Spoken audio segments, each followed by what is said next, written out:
근데 오늘 세일에 그 정성일 이사장님 축하받으셨지만은 그 옆에 계시는 우리 그 김상래 회장님도 헤이리에서 봄가을로 오케스트라를 하시고, 그다음 민남규 회장님은 지금 우리나라에서 그 아주 성장하는 조성진 군을 스폰서를 하고 계시고, 지난번에 한 2주일 전에 인생을 예술적으로 사는 것은 예술적 인생이다, 뭐 그런 페트 알텐베르그 얘기를 했는데, 이제 우리도 알게 모르게 자기 인생을 좀 멋지게 살아가는, 남다르게 남을 부러워할 것이 아니고 스스로 자랑스러운 삶을 살아가는 것도 참 중요하다고 생각을 합니다. 세일 가곡의 밤은 우리 회원들 가시겠다고 하면 아마 그 초청으로 하실 걸로 그렇게 듣고 있습니다. 그리고 이 출연자 면면을 보니까 우리나라에서 최고가 아니라 백주영 씨라든지 우주호 씨라든지 세계 최고급, 어떻게 이런 분을 모셨는지 제가 조금 의문이 갈 정도로 좋은 분을 모셨습니다. 그럼 오늘 제가 세미나 할 거는 원래는 경영의 실제인데, 그 경영의 실제의 핵심이 기업의 목적은 고객 창조다. 지금까지 우리는 기업은 뭐냐, 이익 추구라고 생각을 했는데 그것이 아니라는 것이죠. 근데 이 책은 원래 1954년에 나왔습니다. 근데 이제 제가 이 책을 처음 본 것은 1966년 서울상대에 들어가서 처음으로 봤고요. 그때 이제 대만에서 그 해적판으로 원서가 나왔는데, 그걸 보고 그 후에 제가 직장 생활할 때 많이 그 도움을 받았습니다. 근데 이 책을 번역한 건 2007년인가 2008년인가 그렇습니다. 근데 2000년도에 들어와서 이제 이 책을 번역하자 그러니까 출판사에서 50년 전 책을 번역해가지고 우리 팔리나 뭐 이렇게 됐어요. 사실은 이 경영의 실제는 지금도 미국 공항에 가면 꼽혀 있는 책입니다. 그래서 제가 이 책을 66년에 처음 보고 2006년인가 7년 번역, 그러니까 40년 후에 번역한 것이죠. 저로서는 굉장히 감개무량하고, 그 다음에 원판에 이렇게 되어 있습니다. A study, practice of management, a study of the most important function in American society. 미국 사회에서 가장 중요한 펑션인 경영에 대한 연구. 그래서 이제 이 피터 드러커를 현대 경영학의 아버지 이렇게 얘기를 합니다. 그러니까 우리 10주 과정이 5번은 경영은 인문예술이다. 5번은 경영은 인간의 삶의 수준을 높이는 것이다. 이제 이렇게 두 과정인데, 오늘은 이제 그 경영을 사회 과정으로 볼 때 핵심적인 부분만 말씀을 드리도록 하겠습니다.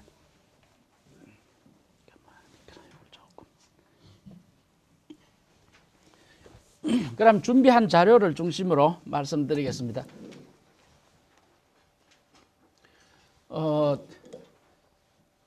지난주에 우리가 이 피터 드러커를 경영학자가 아니고 그 베이식으로 깔려 있는 것은 보수주의 철학자라고 우리가 세미나를 가졌는데, 괴테가 이런 말을 했습니다. 자유도 생명도 날마다 싸워 얻어야 하며, 또 그렇게 노력한 사람만이 이를 향유할 자격이 있다. 지금 우리 대한민국에도 보면 자유의 폭을 더 넓히느냐, 아니면 자유의 폭을 줄이고 평등의 폭을 더 넓히느냐, 지금 이런 경쟁이 일어나고 있는 겁니다. 이를테면 지금 한나라당에서 부자 감세를 철회하겠다. 그 내용은 내용은 모릅니다만, 그 얘기도 자유의 폭을 더 줄이는 것이죠. 네 주머니에 있는 돈을 정부가 가져가서 더 쓰겠다라는 게 부자 감세의 철회입니다. 핵심적으로 얘기를 하면, 네가 버는 돈 네 멋대로 써라, 이게 자유고, 네가 버는 돈 50% 60% 내놔라, 그건 사회를 위해서 쓰겠다. 이제 이런 차원으로 가면 이제 평등이고 안전으로 가는 것인데, 그렇게 가지 않으려면 우리는 싸워야 된다는 거죠. 이게 어제 오늘 얘기가 아니고 250년 전에 괴테가 했던 말입니다. 그 다음에 한나 아렌트는 노예가 인간이 아닌 것은 자유를 빼앗겨서가 아니라 자유를 위해 싸울 가능성을 빼앗겼다는 거죠. 그 다음에 이제 피터 드러커는 그 1930년대 파시즘, 나치즘, 이탈리아 파시즘, 그 다음에 히틀러의 나치즘은 자유와 평등이라는 서구의 정신적 사회적 질서가 붕괴한 결과로 등장한 것이다. 만약 자유와 평등이 양립할 수 없다면 대중은 평등을 선택할 것이고, 이 말은 대중이 평등을 선택할 것이며 정치가들은 포퓰리즘을 쓸 것이다. 지금 그 말입니다. 그 다음에 자유와 안전이 양립 불가능하다면 대중은 안전을 선택할 것이다. 자유 다 줄 테니까 먹고 사는 문제를 해결하다, 이렇게 갈 것이다. 이게 이제 피터 드러커의 통찰입니다. 그러면 이 얘기하고 오늘 얘기하고 무슨 관계냐 하면, 이런 식으로 가지 않기 위해서는 인간은 잘 살아야 된다는 겁니다. 정신적으로, 물질적으로. 예, 우리 이화경 회장님 하시는 일이 우리가 풍요하게 살자는 것이죠. 다 여러분들 다 종사하는 그 부분이 결과적으로는 우리 인간이 풍요하게 살면 자유와 평등을 같이 누릴 수 있는데 그 물질적, 정신적 누릴 수 있는 수단이 낮아지면 결국은 전체주의가 등장하고 이북처럼 되어갈 것이다. 이제 이런 얘기를 깔고 있는 겁니다. 그렇게 해서 찰스 핸디라는 사람은 드러크를 이렇게 얘기합니다. 드러크가 최초로 기여한 가장 큰 공헌은 경영 그 자체를 하나의 학문으로 만든 것이었다. 그렇게 함으로써 그는 산업국가 미국의 모습을 바꾸었다. 참 통찰력 있는 얘기입니다. 이 찰스 핸디는 우리나라에서 책은 많이 나와 있습니다. 21세기 북스에도 책이 몇 권 있고 한데 그렇게 인기 있는 사람은 아니에요. 거의 뭐 경영 철학자에 가깝고 해서 언젠가는 찰스 핸디와 피터 드러크 이렇게 책을 한번 쓸 생각도 있고 그렇습니다. 그 다음에 짐 콜린스는 요즘 가장 비싼 이 컨설턴트입니다. 이런 말을 했죠. 우리 또 김상립 회장님이 매우 좋아하시는 분인데 거의 나이도 비슷하나요? 동갑입니까? 어떻게 이렇게 젊은 분이 이런 말을 했는지 모르겠어요. 목표를 달성하는 경영은, 이 말은 이펙티브 매니지먼트라는 건데 여러분들 경영하실 때요. 좋은 의도로 끝나버리면 그거 아무것도 아닙니다. 목표를 달성을 해야 된다고요. 목표를 달성하는 경영은 자유세계를 지탱케 하고 독재자와 전체주의가 다시 등장하지 못하게 하는 단 하나의 대안이다. 목표를 달성하는 경영의 확산이라는 점에서 피터 드러크를 능가할 사람은 없다. 이제 이렇게 얘기를 했고요. 그래서 저는 피터 드러크는 인간이 자유롭고도 평등하게 살기 위해서는 지식 생산성을 향상해야 한다는 사실을 인식한 최초의 철학자였다. 제가 쓴 글이라서 조금 블락으로 해놨습니다. 농담이고요. 이 피터 드러크가 경영학으로 전환하면서 이제 피터 드러크가 처음부터 경영학을 한 건 아닙니다. 처음에는 철학 강의했고요. 역사, 종교, 경제학을 중심으로 했는데 1950년대에 이제 경영학으로 전환합니다. 그 전환하면서 최초로 쓴 명저다. 물론 이제 드러크가 그 전에 쓴 책도 한두 권 있습니다만은 이 종합적으로 경영을 조명한 책이 이 책이 처음입니다. 그리고 볼륨이 좀 있기 때문에 여러분들 완독하기가 좀 힘들지만은 일일이 줄을 쳐서 읽으시고 메모해 놓으면 밑에 직원이나 옆에 사람들하고 얘기할 때 참 좋은 명언들이 많습니다. 초판 서문에 이런 말을 했습니다. 나는 이 책을 슌페트에게 많은 아이디어를 얻었으며, 슌페트라는 게 뭐냐? 그 창조적 파괴를 해야 된다는 것이죠. 새 집을 지으려면 헌집을 부셔야 된다는 것이죠.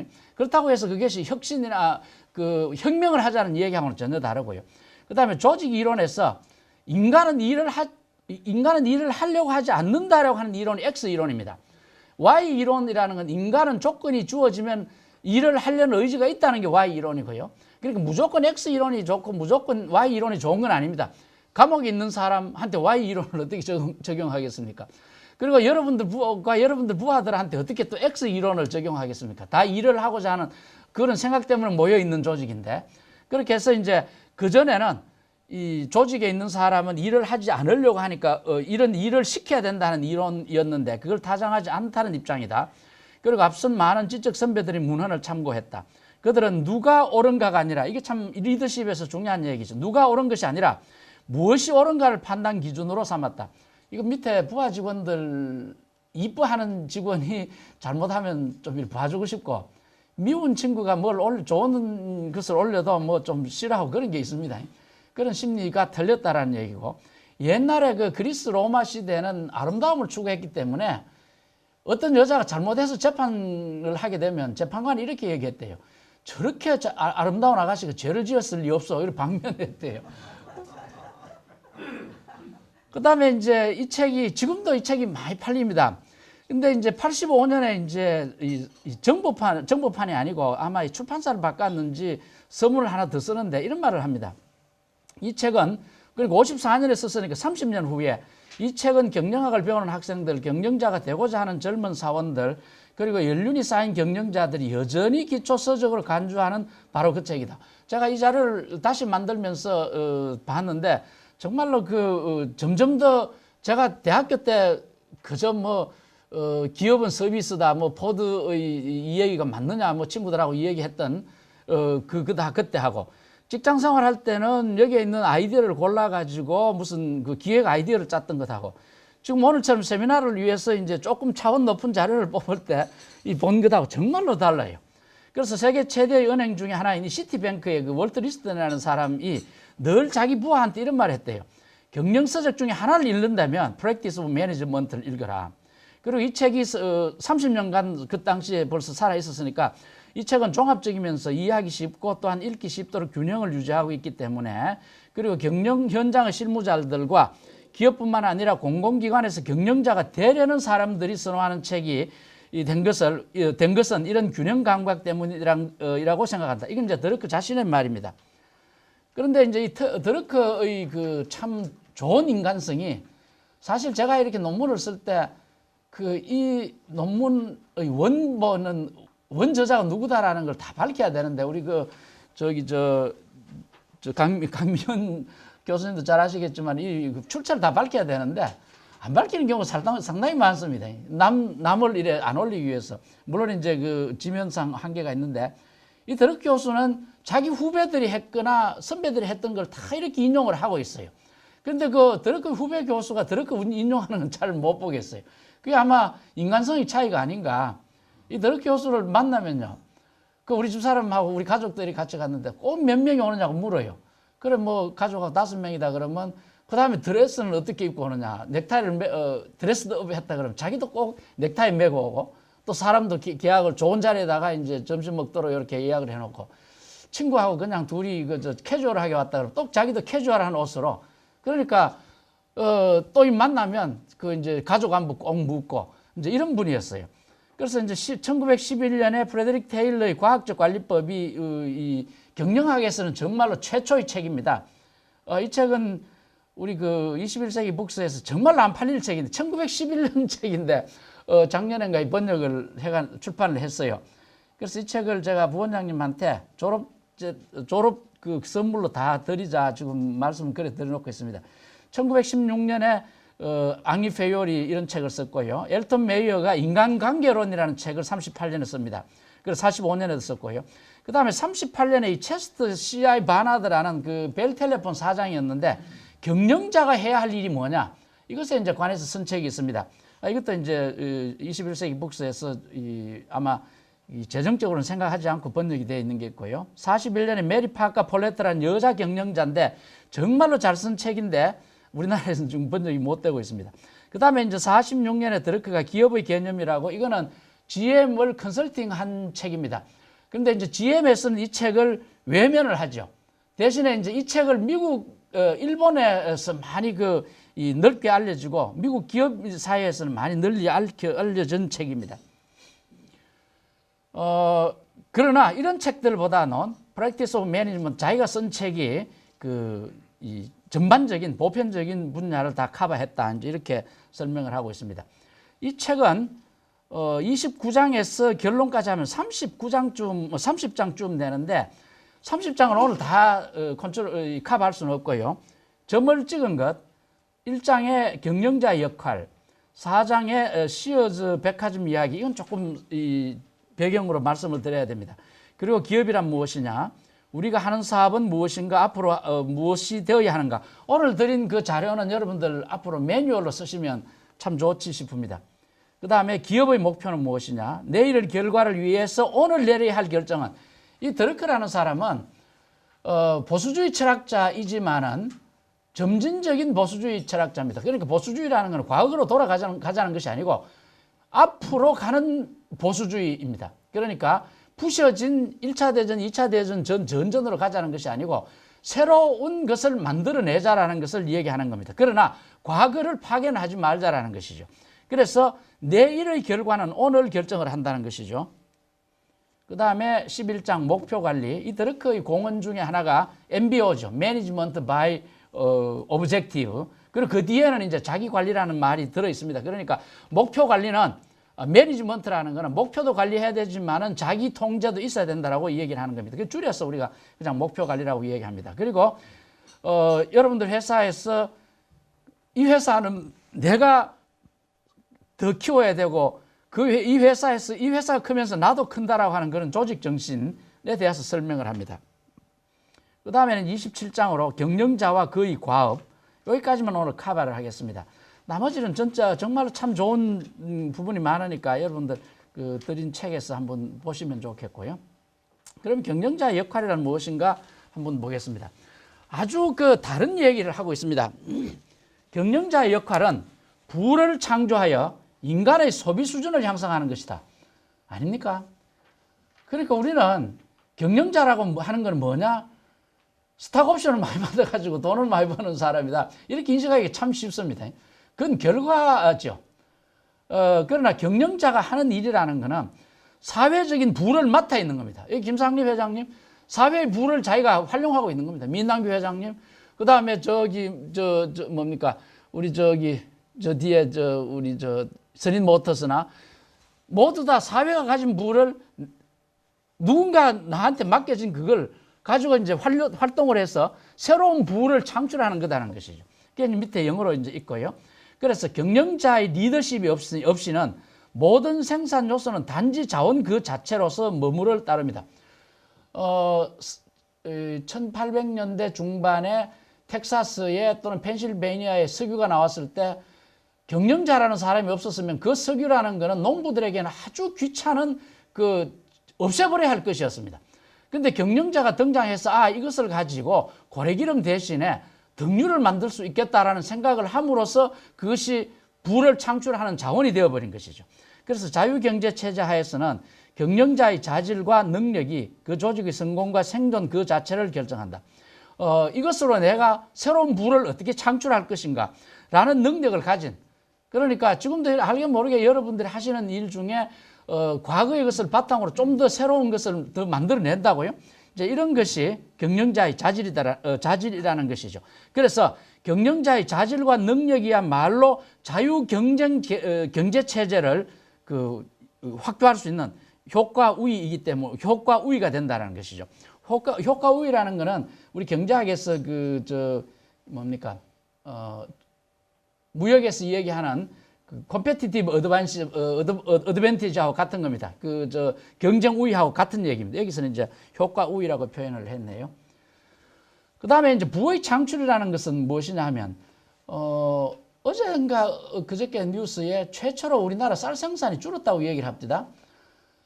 한번 참 옛날에는 막걸리를 쌀로 하다가 그것이 쌀이 없어가지고 뭡니까 밀가루로 만들고 하다가 요즘 다시 이제 쌀로 하게 되는데 보릿고기라는 말도 있었거든요. 그러니까 농부는 한 1950년쯤 되면 우리나라 농부가 한 60%쯤 됐을 겁니다. 지금 우리나라 농부가 한 5%쯤, 쌀 농사는 5%쯤 할 겁니다. 그 5%가 농사를 지어서 먹고 살고 남아서 지금 1년에 쌀 보관하는 비용이 4천억쯤 된다고 그러더만요. 그러니 북한으로 퍼주라 이런 말도 나오고요. 이게 다 생산성이 높아진 것이죠. 그게 부의 창출이죠. 이제 조나단 스위프트가 이제 이런 말을 합니다. 단엽식물만 자라던 곳에 복엽식물을 자라게 한 것은 어떤 철학자나 어떤 교수보다도 더 훌륭한 일을 한 것이다. 여러분들 칼라 테레비 고속도로, 그다음 또 뭐 하나가 있는데 칼라 테레비 고속도로가 공통점인 게 뭘까요? 그거 시작할 때 모든 교수가 반대했다는 겁니다. 그 칼라 테레비 반대를 그때 반대 때문에 안 했으면, 대운하고만, 요즘 대운하 다 교수들이 반대를 하는데, 그걸 안 했으면 지금 우리는 흑백 테레비 팔아먹을 때는 아프리카밖에 없습니다. 그 다음에 고속도로 안 했으면, 우리가 세계 10대 무역국이 되었겠습니까? 그죠? 그러니까 그것을 어떻게 앞서서 얘기하면 새로운 고객을 창조한 거죠. 칼라 테레비를 볼 고객을 창조했고, 그랬기 때문에 반도체 고객을 창조한 거고요.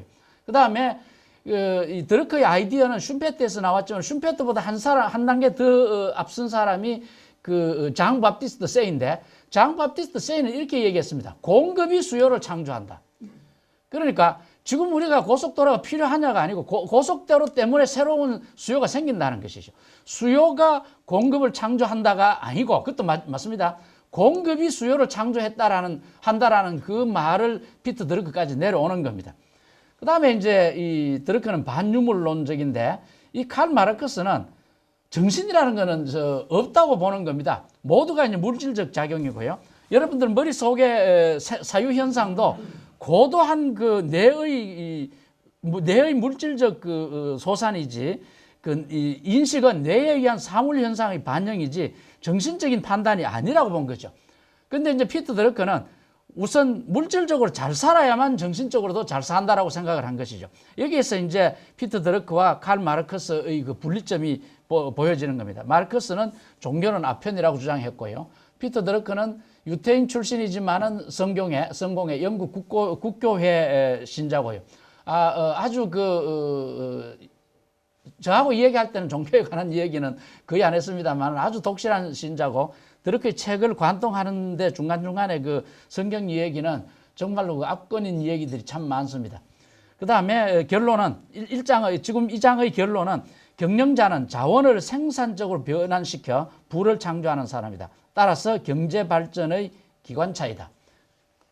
이런 말을 여러분들이 주변에 해줄 수 있어야 되는 겁니다. 스탁 옵션 받고 월급 많이 받고 뭐 착취하고 이런 사람으로 인식되지 않도록요. 그 다음에 이제 시어즈 백화점 얘기. 시어즈 백화점은 요즘 어렵습니다. 이 회사가 다른 데로 넘어가고 상표는 그대로 쓰이고 있습니다. 그리고 월마트에게는 4분의 1 격차로 떨어져 버렸고. 그러나 이 시어즈 백화점은 출발할 때 리차드 시어스라는 사람이 정말로 물건을 값싼 흠집이 있는 물건을 값싸게 싸가지고 값비싸게 팔아먹는 정말로 구멍가게에서 시작을 하는 겁니다. 150년 전에. 이것이 어떻게 미국 사람들을 소비 수준을 바꿨느냐 하는 얘기를 드러커는 아주 재밌게 책에서 설명하고 있습니다. 저는 요약해서 말씀을 드릴게요.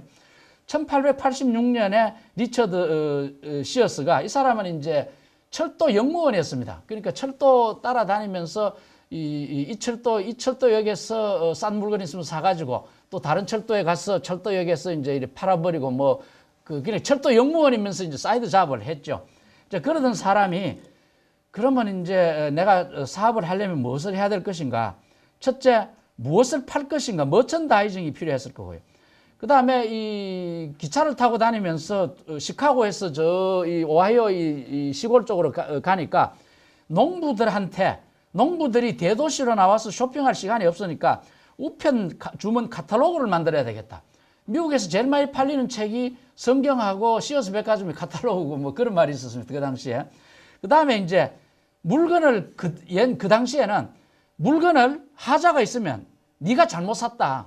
산 사람이 위험을 부담을 했다는 것이죠. 근데 이 시어즈는 판매한 사람이 잘못했다고 생각하고 바꿔주겠다는 것이죠. 이것이 시어즈의 혁신입니다. 그러니까 우리말로는 같습니다만은 사는 사람의 위험의 부담에서부터 파는 사람의 위험 부담으로 말하자면 우리 물건이 잘못되었을 때는 무조건 환불합니다. 이 정책이 시어스에서 처음 나왔다라는 것이죠. 아직도 물건 하자 이 얘기를 하면 그거 핑계 대고 뭐 하자 물건 무조건 회수해버리고 그런 일 우리는 막 그런 거 만든 적 없다라고 그런 식으로 이제 아직도 합니다만은 시어스는 이런 생각을 했다는 것이죠.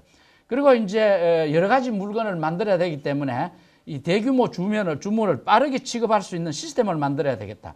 그리고 이런 사업을 할 인적 구조, 여러분들 우리 인간은 굉장히 이 융통성이 높습니다만은 하던 일을 바꿀 수 있습니다만은 한 가지 일에 집중하는 사람은 다른 일로 바꾸기 굉장히 힘듭니다.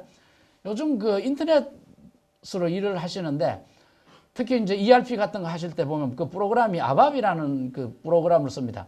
제가 이제 젊었을 때는 코볼 포츠라는 프로그램을 썼거든요. 근데 그 코볼 포츠라는 프로그램을 하던 사람이 아밥 프로그램으로 가서 좀 인터넷 환경에 프로그래머 된 사람이 하나도 없습니다. 근데 그 한 세대 전에는 주판 넣었던 사람이 프로그래머 된 사람이 하나도 없어요. 그 주판으로 그 인생이 끝나버리는 겁니다. 그리고 그 대형 메인프레임 컴퓨터 프로그램 하시던 분은 그것으로 인생이 끝나버리는 겁니다.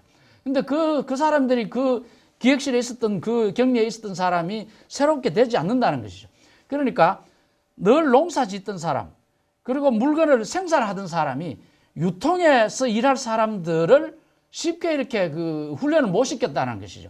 그런 유통 인력이 필요하다라는 것을 이 시어스는 알았다는 것이죠. 그렇게 이 5가지가 여러분들 어떤 전업을 한다든지 할 때는 이런 5가지의 이 얘기를 감안을 하셔야 된다는 얘기입니다. 그래서 처음에는 1886년에 시어스가 보따리 장사를 했는데 이것을 본격적으로 비즈니스로 만든 사람은 로젠 월트라는 사람이 1895년에 경영을 맡아서 하면서 이 물건을 만들 때도 체인식으로 컨베어 벨트식으로 도입합니다. 그러니까 시어즈 백화점에 컨베어 벨트식 들어온 것을 헨리 포드가 가서 보고 자동차 공장에 도입한 것이죠.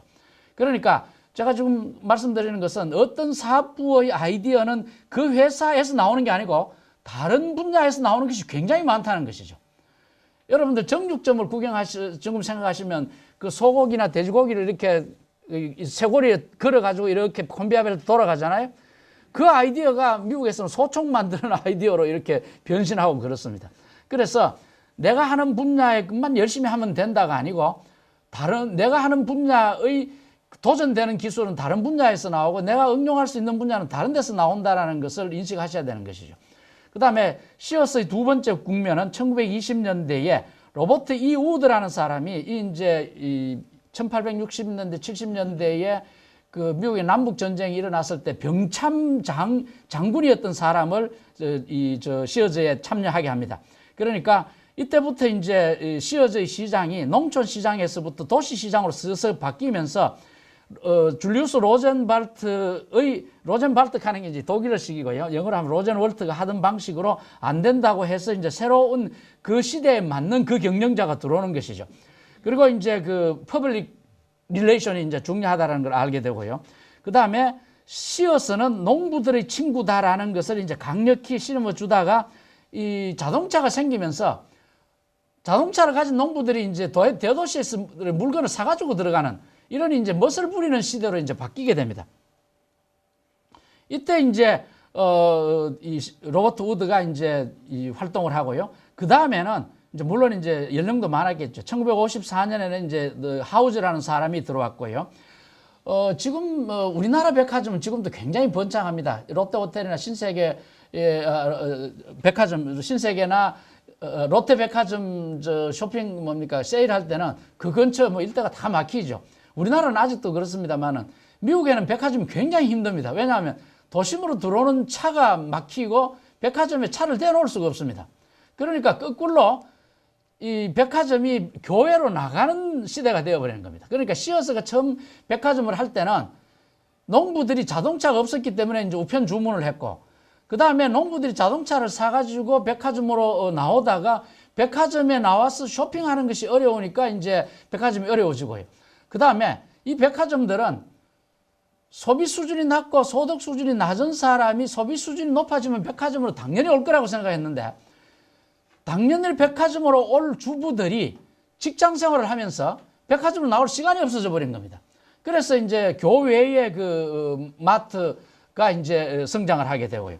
이제 이런 사정을 그때 이 시어즈가 잘 적응했을 수도 있고 잘 못했을 수도 있습니다. 그러니까 시어즈가 쭉 성공을 하다가 나중에 시장 환경 변화하는 것에 이제 이 대처가 늦었기 때문에 온라인은 이베이에게 뒤져버리고요. 그 다음에 월마트가 하는 것이 EDLP 아닙니까? Everyday Low Price. 우리 월마트는 세계에서 제일 싸게 팝니다. 이제 이렇게 되니까 이런 체제에 이 시어즈가 이제 대응을 못했다는 것이죠. 그래서 요즘은 이 시어즈가 K마트로 넘어갔는가 그렇게 되어 있습니다. 그러나 그 성장하는 과정에서는 배울 것이 많다라는 것을 얘기 드리는 겁니다. 그러니까 이 드러크가 1954년까지 이 상황을 잘 정리를 하고 있습니다. 그러면 기업이란 무엇인가? 이게 이제 피터 드러크가 깊이 생각했던 그 성찰의 결과입니다. What is a business? 그러니까 여러분들이 부하 직원이나 임원회의 할 때 지금까지 총리는 매번 얘기해도 됩니다. 모일 때마다 우리가 하는 사업이 무엇이냐, 또는 사업 자체라는 것이 무엇이냐, 이런 얘기들. 그래서 이제 처음에는 기업은 어떤 그 강제적인 힘들, 국가가 하라라든가 또는 사회가 하라라든가 어떤 포스가 하는 것이 아니고 개인이 한다는 것이죠. 리처드 시어스라는 사람이 이쪽 역에서 가게에서 파는 거 보니까 좀 흠집이 있더라도 좀 싼데 저 시골 가니까 이런 정보가 있는 것도, 이런 상품이 있다는 것도 모르는 사람들은 조금 비싸게라도 팔겠더라. 이런 아이디어를 가진 사람이 기업을 하는 것이지, 여러분들 이때까지 한번 새로운 그 제품이 나온 것을 국가가 시작한 게 뭐 있습니까? 에어컨 국가가 시작했습니까? 컴퓨터 국가가 했습니까? 자동차 국가가 했습니까? 1980년대 말에 1890년대 말에 만약에 미국의 미국의 교통부가 있었다면 그 교통부는 미국의 마차만 관리합니다. 그래서 마차만 관리했기 때문에 자동차 산업이 등장하면 막았을 것이다. 뭐 그런 말을 합니다. 그런데 미국의 자동차 회사가 등장한 이유는 미국의 교통부가 없었기 때문입니다. 그래서 미국에 만약 교통부가 있었으면 마차용 말 재활원이라는 걸 만들어 가지고 거기에 교통부 출신들이 퇴직한 후에 가서 월급 많이 받고 회장하고 있을 것이다. 뭐 그런 말을 들을 거가 농담으로 하고 있습니다. 이 사업이라는 것은 개인이 한다는 것이고, 그리고 기업이란 이익이라는 관점으로 설명할 수 없다라는 것이죠. 그러니까 시어즈가 농부를 상대로 카탈로그를 만들고 해서 이런 사업을 할 때 농부는 내 친구다. 물론 그 결과로서 돈이 남는 것이지만은 내가 돈벌이를 위해서 시작했다기보다는 이 흠집 있고 싼 물건을 여기서는 싸게 파는 물건을 저 시골로 들어가면 이 물건이 있다는 것도 모르더라. 그러면 이 시골 사람들에게도 문명의 혜택을 줘야 되겠다라고 생각을 한 것이죠. 메세나 활동하는 것도 참 비슷한 것 아닐까요? 사실 우리가 어릴 때부터 우리나라 사람들이 저희 어릴 때만 해도 라디오 있는 집 없는 집 우리 집이 얼마나 잘 사는가 하는 걸 체크할 때 라디오 있는 집, 시계 있는 집, 뭐 피아노 있는 집, 뭐 자동차 하는 건 말도 없었잖아요. 그런 시대에 그냥 라디오에 듣고 있던 음악을 우리 모든 사람한테 리얼한 음악을 들려주겠다는 게 메세나 얘기고요. 이런 말이 있죠. 라디오는 그 깡통 음악이고 CD는 패스트푸드고 그 다음에 현장에서 듣는 음악은 멋진 정찬이다. 뭐 그런 얘기 하잖아요. 우리가 패스트푸드도 먹고 정찬도 먹어야 되잖아요. 그럼 이거를 돈이라는 이익이라는 차원으로 우리가 설명할 수 없다는 것이죠. 기업 활동한다는 거를. 그래서 사업가들은 사업이 무엇인가 하는 질문을 받으면 이익을 창출하기 위한이라고 대답하는데 이것은 정말 잘못된 대답이라는 것이죠. 여러분들 이사회 할 때 누가 그런 말 하면 강력히 집어서 그건 당신 you are wrong, that's wrong 그렇게 해줄 수 있어야 된다는 것이죠. 그 이익 최대화라는 거는 시어즈 정도에서 리차드 시어즈가 130년 전에 또는 150년 전에 기업하는 사람이 있었다면 이 얘기는 맞는 것이다.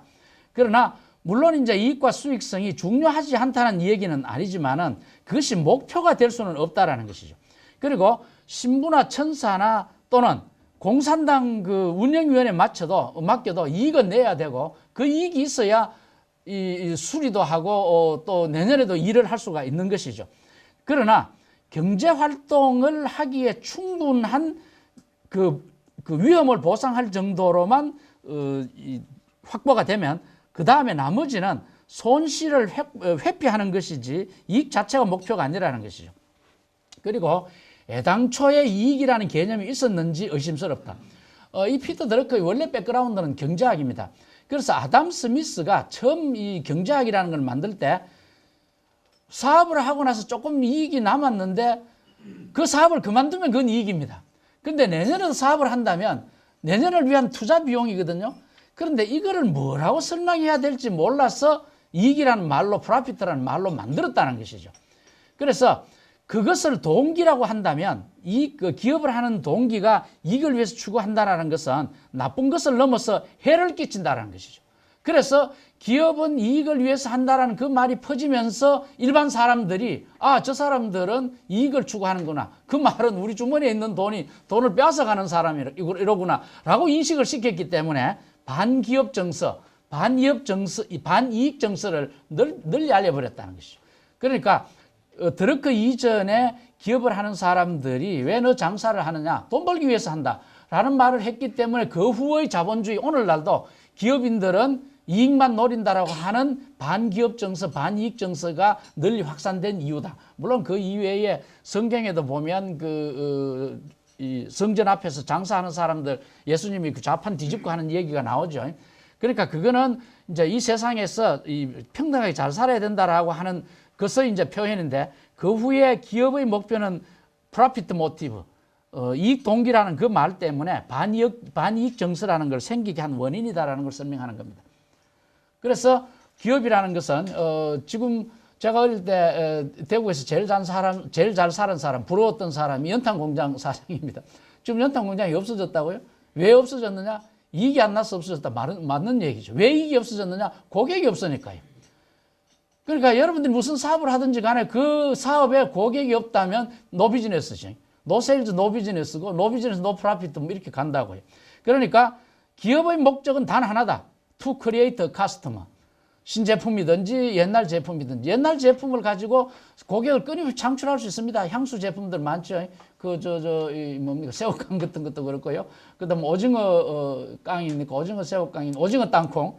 그 약간 짭짤한 맛이 또 더 매력적이고요. 그리고 그 고객이라는 것은 내가 무엇을 필요로 한다는 걸 모를 때가 많다라는 것이죠. 그게 이제 잠재 고객이고 그 잠재 고객의 수요를 일깨워 주는 것이 경영자다라는 것이죠. 지금 북한이나 지금 공산주의 사회에는 크레디트 카드라는 게 없습니다. 크레디트 카드가 뭡니까? 미래의 수익을 현재 사용하는 게 크레디트 카드 아닙니까? 지금 물건 사고 돈은 다음 달에 주겠다는 크레디트 카드 아닙니까? 그러니까 크레디트 카드라는 건 뭐냐? 미래의 수익으로 현재의 구매력으로 바꿨다라는 것이죠. 이게 이펙티브 디맨드라는 겁니다. 그리고 박 대통령이 한 일, 그리고 2차 대전 후에 아데나우어가 서독에서 한 일, 우리 국민들 돈이 없다고요.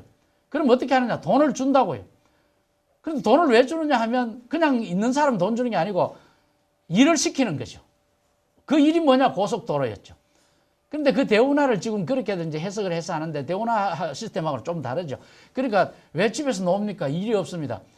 그러니까 일이 없으니까 돈이 없으니까 소비 못하고 소비 못하니까 공장이 안 돌고 그러면 일을 주면 하시긴 하겠습니까? 아, 이 몸뚱이 일을 하겠죠. 그럼 삽 하나 줄 테니까 이거 개천도 치우고 그다음에 고속도로도 닦고 하십시다. 그리고 이제 한 달 하면 월급 받아가지고 술 먹고 밥 먹고 과자 먹고 빵 먹고 이제 그렇게 이제 소비 수준이 높아진 것이죠. 정말 대한민국은 이 아담 스미스가 1776년에 인간도 지상에서 잘 살 수 있다라는 게 국부론의 그 시작입니다. 그 이야기가 200년 후에 박 대통령이 우리도 잘 살 수 있다라는 그 말 한마디 한 것이 지금 이렇게 커온 겁니다, 사실은. 그걸 뭐 폄하할 필요가 없는 것이죠. 그리고 기업이 광고 활동을 한다, 판매 활동을 한다, 이런 것들도 고객 창조를 하는 방법이다라는 것이죠. 그래서 사업이 무엇인지를 결정하는 것은 고객이다. 왜냐하면 고객이 그리고 그 재화에 돈을 지불할 의사가 있는 사람만이 기업을 유지하는 것이다. 그런 얘기입니다. 그렇게 하려면 딱 두 가지 기능이 필요합니다. 그러니까 이 드러크의 책을 읽으면 참 클리어합니다. 기업의 목적은 뭐냐? 고객 창조다. 고객 창조를 하려면 딱 두 가지부터 해야 된다. 물론 다른 것도 있겠죠. 마케팅과 혁신이다. 그 마케팅이라는 게 뭐냐? 이를테면 맥코믹처럼 그 소비 능력이 없는 이 농기구를 살 능력이 없는 농부들에게 할부로 제공함으로써 그러니까 할부로 제공하면서 물건을 먼저 주니까 그 콤바인으로 생산성이 높아지니까 3년 만에 갚을 돈을 2년 만에 갚는다든지 이런 식으로 그 마케팅을 활동을 하는 것을 이 사이러스 맥코믹이라는 이 농기구 제조업자가 했다는 것이죠. 그러니까 이 드러크의 책을 읽으면 농업사에서나 나올 사이러스 맥코맥이 이 농기구를 처음으로 제작했다라고 끝날 일을 경영학에 도입을 해서 그것을 할부라는 그 제도를 만들었다는 사람으로 연결시켰다는 것이죠. 그러니까 이 드러크는 경영은 연결이다 이런 말을 합니다. 커넥팅, 마네지먼트이죠. 커넥팅이죠. 이 말을 이제 노키아에서 커넥팅 피플 이런 말을 했죠. 노키아의 이 전화기 선전이 커넥팅 피플이다 하면서 그렇게 설명을 합니다. 그 다음에는 혁신 기능이다. 정태적 경제에서는 기업은 없다. 그때는 기업가도 없고 사업가도 없고 단지 중개인뿐일 것이다. 그렇게 얘기를 합니다. 성장 경제에서만 기업이 가능하고 그 성장을 하기 위해서는 하던 일을 다르게 하든지 없던 일을 새로 해야 된다는 것이죠. 그게 혁신입니다. 혁신은 정리할까요? 혁신은 우리 개신교 신자들 혁신 이꼬르 개신입니다. 개신. 개가 뭡니까? 바꾸는 거 아닙니까? 신이 뭡니까? 새로운 것 아닙니까? 개신교에서 말하는 것이 성경을 다르게 해석하는 것이고 성경을 새롭게 해석하는 겁니다. 그래서 개신교죠. 그러니까 혁신은 다르게 하고 새롭게 하는 겁니다. 없는 것은 새로 만들고요. 기존의 것을 다르게 하고요. 기존의 것을 다르게 하는 것 중에 같은 제품을 광고 다르게 하는 게 굉장히 많습니다. 그리고 기업은 커져야 할 필요는 없다고 드러크는 얘기합니다. 그러나 좋아져야 할 필요는 있다. 그렇게 얘기를 하고 있습니다. 우리 가족도 그런 것 같아요. 가족 수가 점점 더 많아지는 것이 좋은지도 모르겠습니다만 가족 수가 자꾸 줄어드는 것 같아요. 우리 어머니, 아버지 시대, 우리 시대, 우리 애들 시대 자꾸 줄어드는데 평균 학력은 줄어들수록 더 높아지는 것 같아요.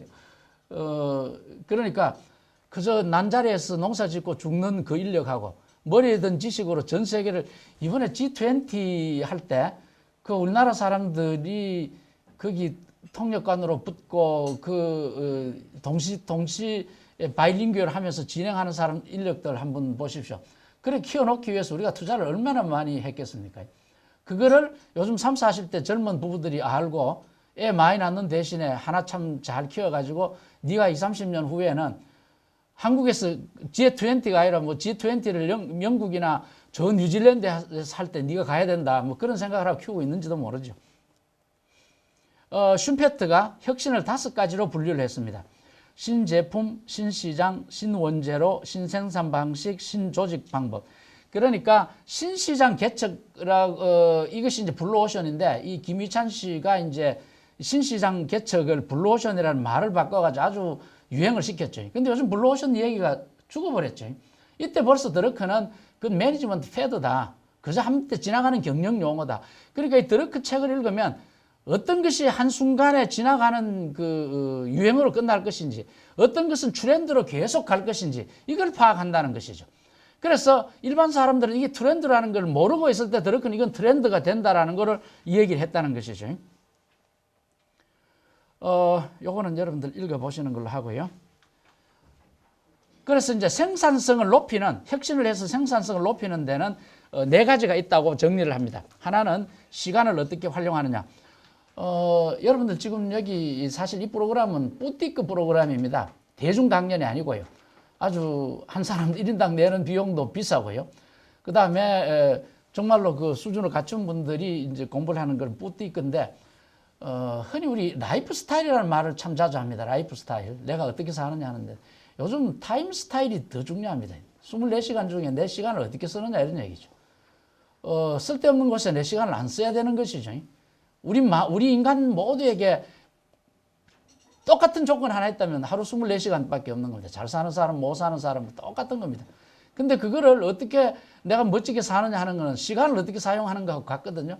그래서 타임 스타일이 중요하고요. 그러니까 내가 가진 시간 중에 여러분들 회사 전체가 가진 시간 중에 무엇에다가 투자를 하느냐 이런 얘기죠. 그 다음에 어떤 제품을 만드느냐, 어떤 프로세스를 갖느냐, 그 다음에 이 생산성이 여러분들 회사 조직 구조하고 잘 적합하느냐. 그러니까 제품 믹스와 프로세스 믹스를 바꾸게 되면 그 조직을 구조로 바꿔야 되는 겁니다.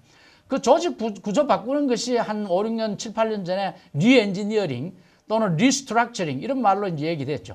그거는 말이 바뀐 것이지 사실은 슈페트의 5가지 혁신하고 드러크가 말하는 4가지 생산성 영향 요소에 다 나온 얘기죠. 그러니까 다 나왔으니 그 뒤에 필요 없었다는 건 아니고 그 뒤에 사람들이 그 더 보완했다고 설명할 수 있겠습니다. 그 다음에는요. 결국은 피터 드러크는 제가 처음 말씀드렸던 것처럼 지식 생산성이 경쟁 요소입니다. 지금 중국이 물량으로 일본 따라오고 미국 따라오잖아요. 결국은 미국 두뇌와 중국 두뇌, 일본 두뇌, 우리나라 두뇌 싸움이 되는 겁니다. 그거를 드러크는 두뇌 축적률이라고 설명을 합니다. 내가 기계를 얼마나 가지고 있느냐, 우리 회사의 컴퓨터를 어떤 장비를 가지고 있다, 그 다음에 어떤 기계를 가지고 있다, 이걸 이제 자본 축적률, 기계 장비도 뭐 이렇게 얘기를 할 수 있죠. 그러니까 수판 들고 일하는 사람하고 컴퓨터 들고 일하는 사람하고는 다르잖아요. 그걸 자본 장비도의 구분이라고 얘기했습니다. 그런데 국민학교 나온 사람이 대학 나온 사람보다 더 지혜로운 사람은 있습니다.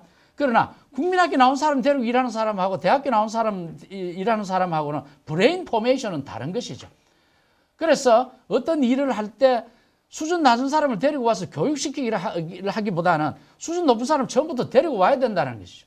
지금 영국의 프리미어 리그라는 것이 잘 뛰는 사람을 데리고 오는 경쟁이지 좀 낮은 사람 데려와가지고 훈련시키는 경쟁 아니잖아요. 훈련시킬 시간이 어디 있습니까?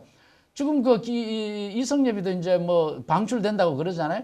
이제 이것이 그 성과가 드러나지 않는 훈련시키고 그렇게 시간이 없다라는 것이죠. 그게 조금 전에 말씀드린 생산 향상 요소에서 시간 활용이 되는 얘기죠. 트레이닝할 시간이 없다라는 것이죠. 필요한 거는 데리고 오고 물론 이제 트레이닝할 부분이 분명히 있는 것이죠. 그러나 그거를 조금 더 다르게 생각할 필요가 있다는 것이죠. 그래서 무조건 일하기가 아니고 이 일을 어떻게 하면 잘할 것인가 하는 계획하는 것이 더 중요하다는 것이죠. 그래서 워킹 하드에서 워킹 스마트 하는 것이죠. 워킹 스마트라는 게 뭐냐? 플래닝을 하고 일을 하는 겁니다. 닥치는 대로 일을 하는 것이 아니고 계획을 하고 일을 하는 것이죠. 그 다음에 또 이제 두뇌 축적률을 두 번째 말씀드릴 것이 아침부터 저녁까지 열심히 일했는데요. 그 사람 잘라내야 되는 겁니다. 그 사람은 하루 종일 사무실만 지키고 없어도 될 사무실, 줄여도 될 사무실 공간만 차지하고 있었던 겁니다. 대학에서도 보면 그런 게 참 많습니다. 그 C학점, D학점 받은 사람이 찾아옵니다. 찾아와서 하는 말이 그 전날 밤새워서 일해 공부했는데요. 뭐 그렇게 얘기하더라고요. 그렇다고 해가지고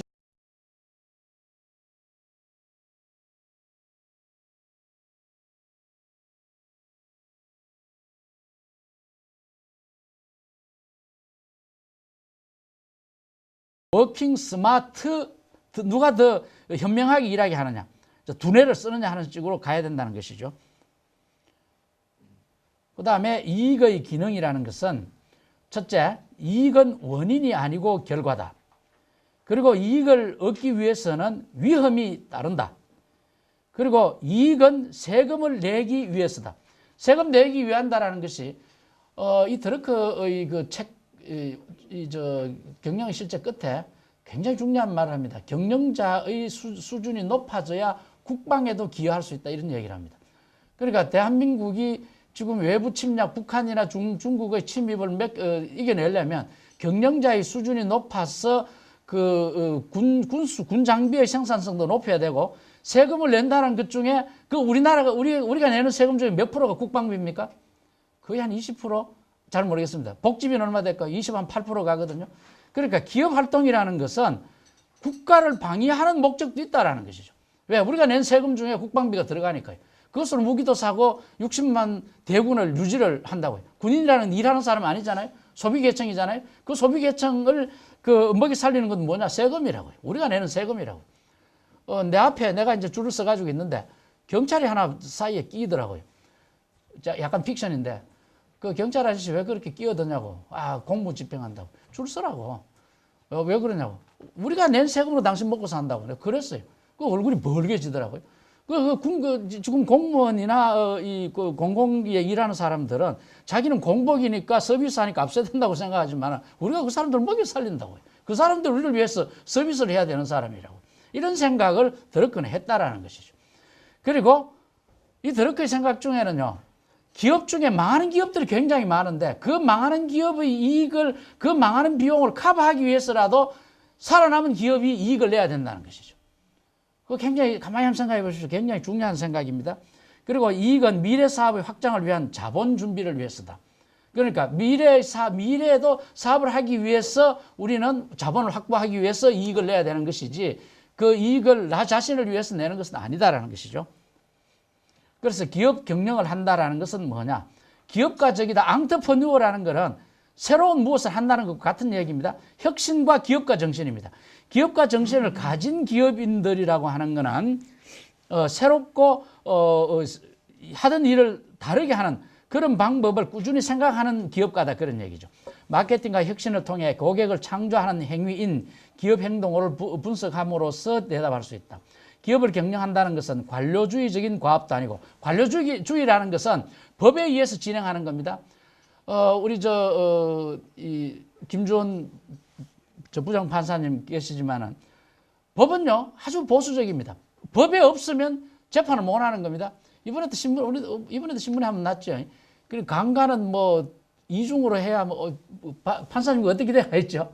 법이 잘못 그가 있었으니까 설명 한번 잠깐 해주신 제가 잘 모르는데, 그러니까 강간을 할 때 2명 이상이 했을 때 이중 처벌이 되는데 그 법 조문을 어떻게 이 정부에서 이렇게 삭제해 버렸는 거 그래가지고 그러니까 가중 처벌을 못 하게 됐던가 뭐 그런 게 하나 있었죠.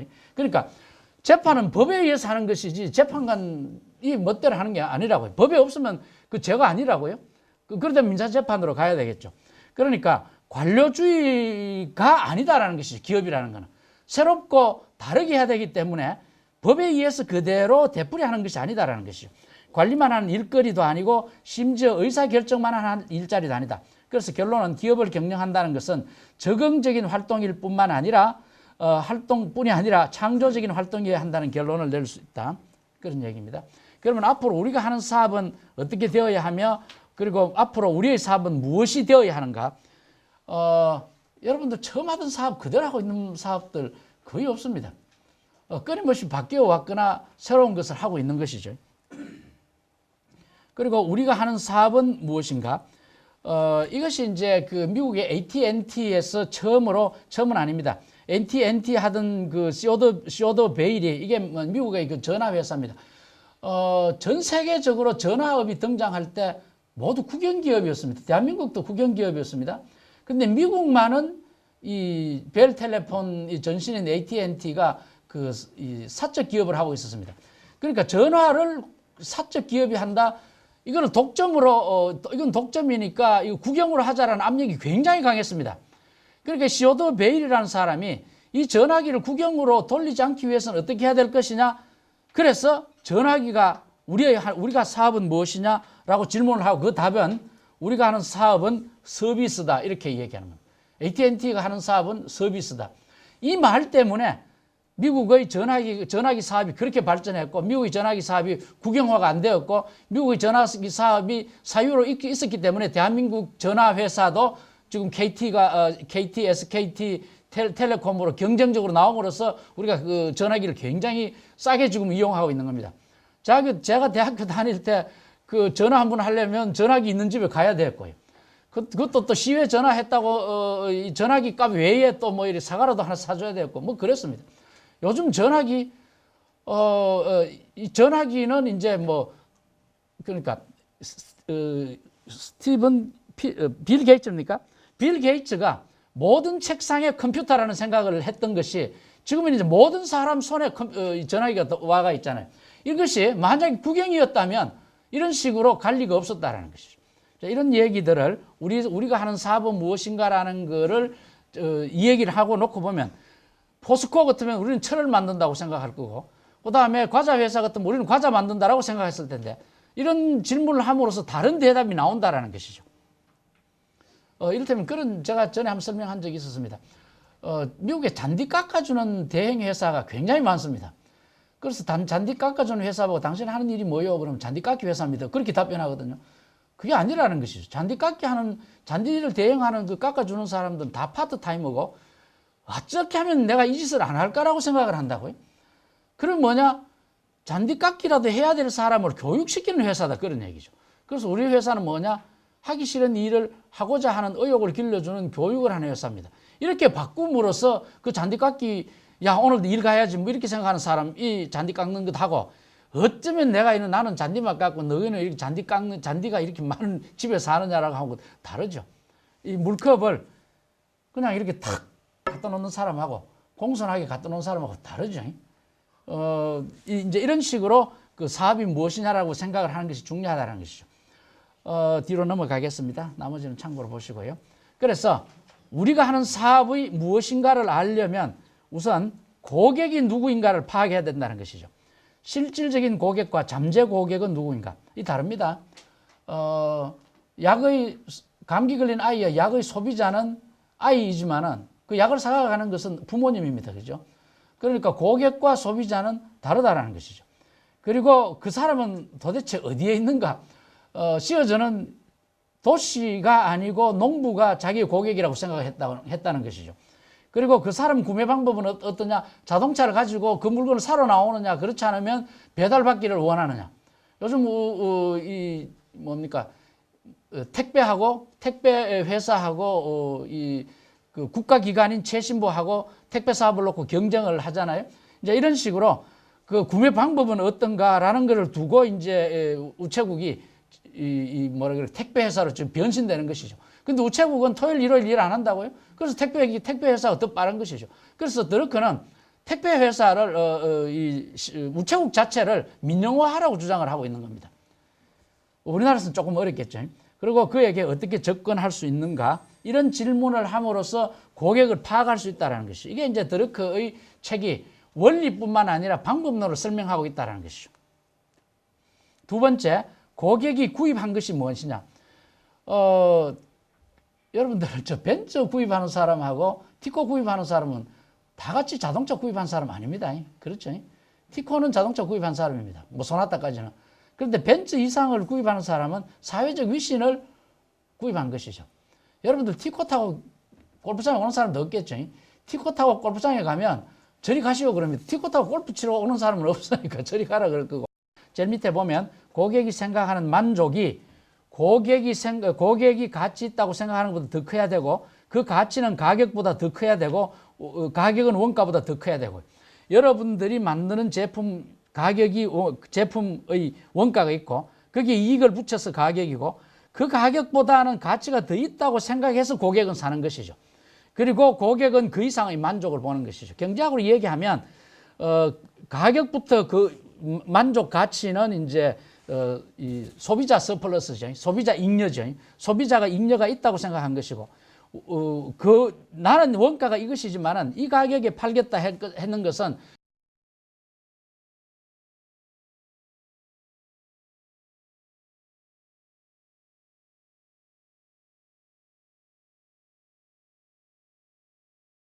물어야 되죠.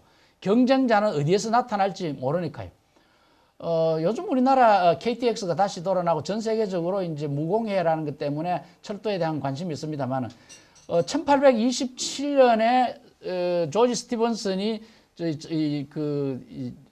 철도를 만들고 그때부터 철도 산업은 이 세상을 정말로 바꾸었습니다. 그리고 1866년에 미국의 대륙간 횡단 철도가 나오고요. 그때까지 철도는 정말로 모든 돈의 투자는 철도로 갔고요. 모든 투기꾼들은 철도 비행기가 나오고 그레이하운드가 나오면서 철도가 이제 몰락을 하죠. 그러니까 철도 회사들끼리 경쟁해서 철도가 망한 것이 아니고 비행기와 그 그레이하운드 때문에 철도가 어려워졌다고요. 근데 요즘 이제 지방 각 그 개별 나라로 보면 대구까지 가는 비행기가 과거에는 칼이 한 4편, 아시아나가 3편, 7편이 있었는데 KTX가 2시간 만에 하면서 칼 한 편, 아시아나 한 편으로 줄어들었거든요. 그러니까 경쟁이라는 것은 같은 분야에서 일어나지 않는다는 것이죠. 물론 같은 분야에 일어날 수도 있고요. 그래서 앞으로 우리의 사업은 어떻게 될 것인가라는 것을 끊임없이 질문을 해야 된다는 것입니다. 그리고 우리가 하는 사업이 대체로 제대로 된 사업인가 혹은 우리의 사업을 바꾸어야 하는가 이런 질문도 끊임없이 해야 되고요. 그리고 기업의 목표라는 것은 무엇이냐? 구체적으로 한 8가지를 주장을 합니다. 기업의 목표는 단 하나의 목표라는 것은 없다. 여러분들 흔히 기업을 하든지 가정을 꾸려나가든지 국가를 뭐 운영하든지 보면 one best way를 찾으려는 생각을 굉장히 자주 합니다. one best way. 그런데 그 one best way라는 것은 없다라는 것이죠. 내한테 가장 알맞은 와이프 평생 못 찾고 죽는 것이죠. 그렇지 않겠어요? 내가 사용하는 바늘, 최고의 바늘로 내가 사용하겠다 그러면 바늘 찾다가 그 옷 못 꿰 입는 것이죠. 그렇지 않겠어요? one best way라는 건 없는 겁니다. 어느 수준을 바운더리 컨디션 정해놓고 그 이상이면 this or that 뭐 이렇게 하는 것이죠. 이 5 핵심 분야의 목표가 제공할 그 5가지 역할이 있는데 사업과 관련된 전반적인 환경을 몇 가지 일반적인 선언문 형식으로 구성하고 또 설명한다. 그러니까 one best way가 아니고 이 정도면 된다라는 것이 있어야 된다는 것이죠. 그 선언문을 실제 경험으로 검증을 하고요. 이렇게 하기 위해서는 어떤 행동을 할 것인가. 그리고 의사결정을 내리는 과정에 그 타당성을 평가해야 되고요.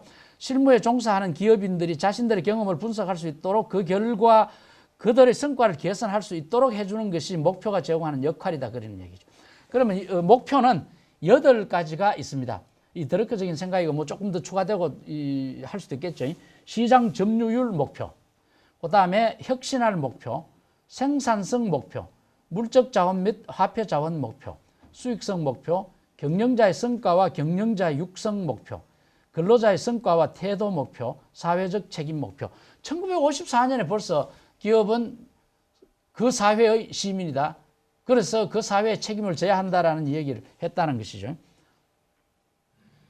그리고 내일의 결과는 오늘 내린 의사결정에서 판결난다는 것이죠. 미래를 예측하는 방법, 우선 3가지 방법이 있다. 경기 순환대로 따라가 버리면 비즈니스 찬스가 없다는 것이죠. 그러니까 경기가 아주 나쁠 때 투자를 하고 기다리고 경기 좋을 때 그 투자한 결과를 그 뭐라 그럴까요? 판매함으로써 이익을 볼 수 있고 남들이 투자할 그 무렵에 우리는 그 판매를 할 수 있다는 것이죠. 그리고 두 번째 방법은 기초 원리를 파악하고 따르는 방법이다. 이 드러크는 끊임없이 그 기초로 돌아가라. 그러니까 어려울 때 기초적인 원리를 더 보강하라는 얘기를 끊임없이 하고 있습니다. 그러니까 이번에 그 제가 번역한 책인데 1월 달에 나오는데 그 드러크 강의한 원고를 40년대부터 2003년까지 쭉 했는 것 중에 핵심을 파악을 했는데 지난번에 제가 음악 시간에 얘기했는지 모르겠습니다. 이 피터 드러크가 안톤 베베른이라는 그 비엔나 고전학파한테 제대로 음악을 배워가지고 음악가가 될 뻔했어요. 근데 이제 한 몇 년 배우고 나서 변주곡을 써갔더니 베베른이 야, 너 기초부터 공부 좀 다시 하라라고 얘기를 하는 걸 듣습니다. 그러니까 기초가 튼튼하지 않는데 자꾸 그 위에 그 기술을 해서는 안 되고 그런 얘기들을 여기서 하는 겁니다. 그 말은 인구 변화, 소득 변화, 인식의 변화 이런 기초적인 원리가 어떻게 변화하는 것을 보고 그 후에 그 경기를 예측하라 그런 얘기입니다. 그 다음에 세 번째 방법은 추세를 분석하는 방법이다. 그러니까 이것이 하나의 패드냐 그렇지 않으면 트렌드가 계속 될 것이냐 그리고 그렇게 보는 이유는 무엇이냐 또 왜 그렇게 실제로 될 것인지 그리고 그런 추세가 얼마나 빨리 올 것인지를 한번 분석하는 방법이 있을 것이다. 미래를 예측하는 방법이다. 그런 얘기입니다. 그리고 기업을 계속 한다면 제품도 유지가 되어야 할 뿐만 아니고 그 후계자도 양성이 되어 있어야 된다는 것입니다. 그 후계자라는 것이 꼭 그 자기 자식이어야 할 필요는 없는 것이죠. 그 왕조가 멸망하는 것도요. 유럽에서 보면 합스부르크 왕조가 굉장히 번창합니다. 근데 그 합스부르크 왕조가 처음에는 굉장히 한미했어요. 근데 그 어떻게 해서 오스트리아의 왕조가 되느냐 하면 그 오스트리아 왕조를 다스리던 바벤베르크 왕조가 자식이 없어져 버립니다. 그러니까 남자여야만 왕이 된다라는 법이 있으니까 이제 바벤베르크가 애가 없어져 버리는 겁니다. 그렇게 되면 왕조가 없어져 버립니다. 그러니까 후계자라는 건 꼭 내 아들이 아니고 뭐 조카라든지 딸이라든지 이렇게 될 수 있다는 그렇게 하든지 그 왕조라는 이름은 가지더라도 성이 다른 사람이 유지를 할 수가 있도록 그런 조치를 해놓으면 좋은데 우리나라에서는 역성혁명이 안 된다든지 뭐 이런 것이 있다고. 그러니까 물리적으로 생물학적으로 보면 그 후계자라는 것이 막 예를 들면 이종식 아들이 있고 또 그 아들이 그 아들이 있고 그 아들이 그 아들이 있고 성경에 나오듯이 그렇게 계속 안 될 수도 있다라는 것이죠. 그래서 드러크는 후계자 양성이라는 것은 기업의 내일을 위해서 필요하다 그렇게 얘기를 합니다. 그리고 이제 목표 관리는 정확하게 얘기하면 MBO가 아니고 Management by Objectives and Self Control입니다. 기업을 관리하기 위해서는 자기도 관리해야 된다는 생각을 드러크는 하고 있는 겁니다. 중간에 목표 관리는 거기에 상응한 노력과 특별한 수단이 필요하다. 왜냐하면 기업의 경영자들은 그들의 노력을 자동적으로 일정한 공동의 목표를 향하여 집중하지 않기 때문이다. 그러니까 목표 관리를 하기 위해서는 저절로 되는 것이 아니고 끊임없이 자기 관리를 해야 된다는 것이죠. 가만히 있어도 자기 목표를 자기가 할 일에 집중하지 못하는 경우가 많다는 것이죠. 이게 이제 타임 스타일인 겁니다. 내가 시간을 들여야 할 것인가 들여지 않아야 할 것인가 생각하지 않고 그때그때 일어나는 일들에만 그 시간을 집중하게 되면 본질적인 일을 아무것도 못 한다는 것이죠. 그 다음에 이것이 여러분들하고는 조금 다른 얘기입니다. 3인의 석공, 흔히 듣는 얘기죠. 건물을 짓는데 그 돌을 자르는 사람이 있었습니다. 세 사람이 있었습니다. 너는 하는 일이 뭐냐? 나는 생계를 유지하고 있습니다. 두 번째는 뭐냐? 이 세상에서 제일 가는 석공이 되고 싶습니다. 세 번째는 뭐냐? 나는 교회나 사원을 짓고 있습니다. 이럴 때 여러분들 세계에서 제일 가는 석공이 되고자 합니다라고 하는 사람이 옳은 사람이라고 생각할 수 있는데 그게 아니라는 것이죠. 지금 석공은 성당이나 절이나 교회를 짓고 있는 겁니다. 그러면 그 절을 짓고 성당을 짓는다는 부속적인 일을 하고 있는 것이지 세계 최고의 석공이 되고자 하는 연습하는 것이 아니다라는 것이죠. 이것을 잘 알아셔야만 되는 겁니다. 내가 사람을 쓴다고 할 때는 내 목표를 위해서 그 사람을 쓴 것이지 그 사람의 목표를 위해서 쓴 것이 아니다라는 것이죠. 그러면서 자기는 대단한 일을 하는 것처럼 생각하고 있는 사람들이 많다라는 것이죠. 이것이 드러크적인 그 다른 시각에서 보는 그 절차입니다. 그러니까 피터 드러크를 읽거나 공부하는 데는 드러크가 무슨 말을 했다라는 게 중요한 것이 아니고 드러크의 생각의 사고 방식을 우리가 배울 필요가 있는 겁니다. 드러크가 설정해야 할 목표는 도대체 경영자가 설정해야 할 목표는 무엇인가? 첫째는 사장에서 현장의 감독자 또는 사무 책임자에 이르기까지 각각의 경영자는 명확히 서술된 각자의 목표가 필요하고 부문별 목표는 좀 더 높은 목표를 위해서 부문별 목표가 있다는 것이죠.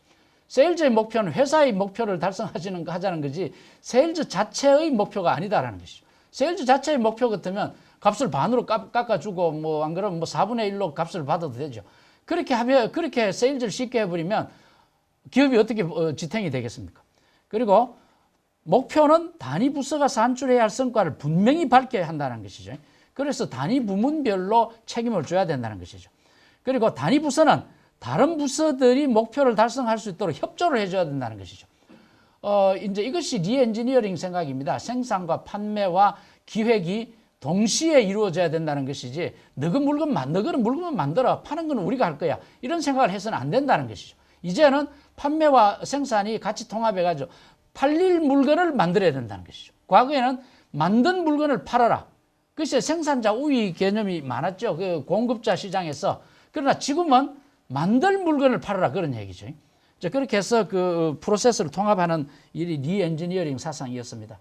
그리고 목표는 각각의 경영자가 자신의 부서가 목표를 달성하기 위해 다른 부서로 기대할 것이 무엇이냐. 그러니까 판매부는 이런 것을 만들어 주세요 라고 얘기를 할 수 있어야 된다는 것이죠. 그 다음에 각 부문 간의 균형된 노력을 일으켜내기 위해서는 모든 계층과 모든 분야의 경영자의 목표는 단기적, 장기적 계획과 일치해야 된다. 흔히 그 단기 목표와 장기 목표가 충돌할 경우가 굉장히 많습니다. 자, 이런 것을 일치시켜야 된다는 것이고요. 그 다음에 회사 전체의 목표 또는 부문별 목표를 설명서를 가지고 모든 사람들이 알도록 해줘야 된다는 것이죠. 여러분들 그 음악회에 가시면 100여 명이나 되는 오케스트라가 어떻게 하나의 음악을 만들어낼까요? 바이올린이 만들어내는 음악과 북이치는 만들어내는 음악은 다릅니다. 한순간에 하나는 둥둥둥 그러고 하나는 바이올린은 멜로디를 만들어내잖아요. 그런데도 우리 듣는 사람은 하나의 음악을 듣잖아요. 왜 그럴까요? 다른 말 할 필요 없습니다. 악보가 있기 때문입니다. 그러니까 여러분들이 많은 부서들이 하는 일이 하나의 목표로 되려면 공유하는 정보가 있어야 된다고요. 그게 뭐냐? 여기서 말하는 목표를 설명하는 설명서를 돌려야 된다는 것이죠. 그렇게 함으로써 위기의식에 기초한 관리 또는 몰아붙이기식, 제가 번역을 이렇게 했습니다만 일이 잘 안 될 때는 막 닥달하고 어떤 계획도 없이 하잖아요. 그 매니지먼트 바이 드라이브라든지 매니지먼트 바이 크라이시스를 사전에 배제할 수 있다. 다시 한번 말씀드리면 오케스트라가 어떻게 그 많은 사람들의 그 개별적인 전문 음악가들이 내는 다른 소리를 하나의 음악으로 만들어내느냐, 그거는 공통의 정보인 악보가 있기 때문이다. 기업체도 똑 마찬가지로 공통으로 인정할 수 있는 목표 선언문 같은 것이 있어야 된다는 것이죠. 이 목표 관리라는 말이 공헌한 것이 뭐냐 하면 이 자기 관리라는 것을 강조했다라는 것이죠. 그러니까 목표를 세워놓는 것만 아니고 그 목표를 달성하기 위해서 무엇을 동원해야 되느냐, 자기가 컨트롤해야 될 것이 무엇인가 하는 것을 강조했다는 것이죠. 기업이 자기 관리에 의한 경영을 수용한다는 것은 의사결정의 권한을 가능한 밑에까지 이양한다는 말과 괴를 같이 하는 것이다. 결과에 기초하여 보수를 지급한다는 말과 같은 말인 것이다. 결국은 여러분들이 기업을 키운다라는 말은 부하 직원을 더 많이 들인다는 것이고 부하 기업 직원들에게 더 많은 권한을 준다는 겁니다. 그런데 드러크는 또 이렇게 생각합니다. 권한을 남한테 준다고 생각할 것이 아니고 내가 안 해도 될 일은 내가 안 하고 그 일을 더 잘하는 사람에게 맡긴다라는 것이죠. 조금 다르죠. 내 권한을 좀 떼서 준다고 하는 것이 아니고 진정으로 내가 할 일을 하기 위해서 내가 안 해도 될 일을 밑에 사람한테 넘긴다 그 말입니다. 근데 이제 그거를 잘하는 사람이 있고 잘 못하는 사람이 있습니다. 내가 직접 안 하면 그 마음이 편하지 않는 사람이 있고 이것보다는 내가 더 급한 일을 해야 되겠다. 이 일을 할 사람이 누굴까 찾아서 경영자에게 준다는 것이죠. MBO나 목표 관리와 자기 관리에 의한 경영은 경영 철학이라고 할 수 있습니다. 그것은 경영자의 임무가 무엇인가 하는 개념부터 출발하고요. 그 다음에 경영자 집단이 직면하는 장애를 분석하고요. 그것은 인간의 태도에 대한 인간의 동기부여가 무엇인가라는 것을 기초로 하는 것이죠. 드러크도 이런 말을 합니다. 드러크 정도면 이름만 걸치면 드러크 컨설팅 컴퍼니 만들 수 있습니다. 굉장히 세계에서 제일 큰 것이 되겠죠. 근데 자기는 사람과 어울려서 일하는 능력이 없다라고 판단하고 자기는 혼자 일을 했다는 것이죠. 그 말이 저한테 참 맞는 것 같아요. 저는 저 혼자 일을 할 때는 굉장히 성과를 내요. 근데 여러 사람들하고 같이 일을 나눠가지고 뭐 이렇게 그렇게 책 하나를 쓸 때 여러 사람들하고 나눠가지고 하면 다른 사람이 했는 걸 내가 믿지를 못하고 내가 다시 하는 겁니다. 그렇게 되면 시간이 굉장히 늘어지죠. 그러니까 이 애티튜드의 문제인데 그런 경우에 저는 이제 이 경영자가 될 수가 없는 것이죠. 피터 드러커도 자기는 경영자가 될 수 없다는 걸 알았다는 것이죠. 그래서 MBO를 하게 되면 인간의 행동, 인간의 태도, 인간의 동기부여를 알게 된다는 것이죠. 이거는 경영의 철학이라고 얘기할 수 있는 것이죠. 모두가 리더가 돼야 되는 건 아닙니다. 참모가 있어야 되고요. 폴로워가 있어야 되는 겁니다. 두 사람이 산에 갈 때도 리더가 있고 폴로워가 있어야 되는 겁니다. 그러니까 모두가 2인자가 1인자가 됐을 때 실패하는 경우 많고 1인자가 2인자가 큰 기업이 2인자가 됐을 때 실패하는 경우 굉장히 많습니다. 그거는 나는 누구인가를 몰랐다는 것이죠. 제일 마지막에 그것은 개별 경영자의 지위와 기능에 상관하지 않고 모든 경영자에게 적용된다는 것이죠. 그런 차원에서 MBO는 경영 철학이다. 그리고 이제 조직이 공유해야 할 정신은 무엇인가? 이 조직 정신은요, 두 가지로 설명을 합니다. 카네기의 묘비명이 첫째고요. 두 번째는 장애인 병원에 걸려있는 모토입니다. 이곳에 자신의 목표를 달성하기 위해서 자신보다도 더 우수한 사람들을 자신의 부하로 선발하여 일을 시키는 방법을 알았던 사람이 묻혀 있다. 정주영 씨하고 참 비슷한 것 같아요. 정주영 씨가 현대건설을 할 때는 우리나라 1등 기업이었잖아요. 지금은 누굽니까? 현정원 회장이 현대건설을 만약에 인수해도 12등쯤 된다 그러더구만요. 저는 현대건설이 그렇게 추락할 거라고는 생각을 참 못했어요. 과거 현대건설은 뭐냐? 정주영 씨가 자기보다도 훨씬 나은 사람들을 부하로 쓸 수 있었다는 것이죠. 이 카네기의 방법입니다. 근데 현대건설이 하여튼 어떤 이유에 됐는지 그렇게 됐습니다만은 이것이 정말로 경영자라는 것이죠. 경영자는 뭐냐? 자기보다 나은 사람을 쓸 수 있어야 된다는 것이죠. 근데 드러크나 저 같은 사람은 그렇게 일하기가 참 힘든 것이죠. 자기가 하는 일이 나은 사람을 잘 발견하기가 어려운 것이죠. 어느 것이 좋다고 얘기할 수는 없는 것이죠. 그게 이제 하느님에게서 받은 탤런트니까. 다른 하나는 신체 장애인들로 하여금 적극적으로 일자리를 찾도록 촉구하는 다음과 같은 표어였다. 어느 장애인 병원에 그런 게 있었다는 것이죠. 중요한 것은 당신이 갖고 있는 능력이지 당신이 갖고 있지 않는 능력이 아니다. 두 팔을 사용하는 일에 한 팔을 가지고 있는 사람이 어떻게 일을 하겠습니까? 그러니까 네가 가진 능력으로 일을 해라. 그게 나중에 build on your strength입니다. 너의 강점을 보강하라 그런 얘기죠. 사실은 약점을 보완하다가는 그 사람 평생 아무것도 못 하는데 제가 인간관계를 좋게 하고 밑에 사람 일 잘 데리고 일하는 것에만 제가 신경을 썼다면 제가 할 일을 아무것도 못 하는 것이죠. 조직의 목적은 평범한 사람이 이것이 오늘 이 얘기 하이라이트입니다. 조직의 목적은 평범한 사람이 비범한 일을 하도록 하는 것이다. 이게 이제 윌리엄 베버리지라는 정치가가 한 말인데 이걸 피터 드러크가 경영학에서 사용했다는 것이죠. 지난번에 우리가 경영과 문학에서 피터 드러크의 책에 등장하는 문학가 소설가 이름이 찰스 디킨스, 제인 오스틴은 말할 것도 없고 50명, 100명쯤 됩니다. 그래서 제가 지금 피터 드러크를 만든 사람들이라는 책을 하나 준비하고 있는데 명단 리스트가 끝없이 내려옵니다. 한 200명쯤 되고 그렇던데 이 드러크는 정치, 경제, 사회, 철학에 대해서 주로 이렇게 공부를 했기 때문에 베버리지 경이라는 영국의 정치학자가 한 말을 경영학에다가 또 이렇게 인용할 수 있었다는 것이죠. 조직은 천재에게 의존할 수 없다. 요즘 쑥 들어간 말이 잭 웰치입니다. 잭 웰치 했을 때 얼마나 잭 웰치 같은 경영자를 얘기했습니까? 그런데 잭 웰치 같은 천재적인 경영자는 이 세상에 별로 없다는 것이죠. 그래서 그런 사람을 찾아서 우리 기업에 두면 잘 될 것이다가 아니고 그런 천재에 의존할 수 없기 때문에 평범한 사람들을 데리고 비범한 일을 하는 것이 기업이다라는 것이죠. 우리나라에서 지금 유조선 30만 톤짜리 만들잖아요. 그거를 그저 중학교, 고등학교 졸업한 사람이 용접하고 대학교 나온 사람이 드로잉하고 그렇게 해서 그걸 띄우고 있다고요. 그 비범한 일을 하고 있는 것 아니겠어요? 이제 이런 얘기들을 이 드러크는 그 우리에게 컨셉을 줬다는 것이죠. 그러나 평범한 사람들을 하여금 그들 자신의 능력 이상으로 일을 하도록 하고 구성원들이 가진 역량이면 무엇이라도 이끌어내고는 구성원들 모두가 그것을 이용하여 보다 많은 그리고 보다 더 큰 성과를 이룩하고 있는가 하는 것은 조직을 평가하는 기준이다. 그러니까 그 어떤 회사가 어떤 사람을 어떻게 써서 어떻게 일을 그 성과를 내느냐 하는 것이 그 조직을 평가하는 기준이 된다는 것이죠. 그렇게 해서 칭찬은 무조건 좋은가 하는 질문을 해보는 겁니다. 칭찬은 고래도 뭐 춤추게 한다. 잘못된 얘기 아닐까요? 고래가 춤을 추면 안 되잖아요. 고래가 춤을 추면요, 그 주변에 있는 작은 고기들 다 죽습니다. 코끼리가 춤을 춘다고 생각해 보십시오. 코끼리하고 잠을 잘 때는요, 코끼리가 아무리 착해도 불편합니다. 한 바퀴 돌아버리면 찡겨 죽잖아요. 그렇잖아요. 코끼리는 코끼리여야 하고 나비는 나비여야 되고 나비는 춤을 춰야 되고 코끼리는 춤을 추면 안 되는 거예요.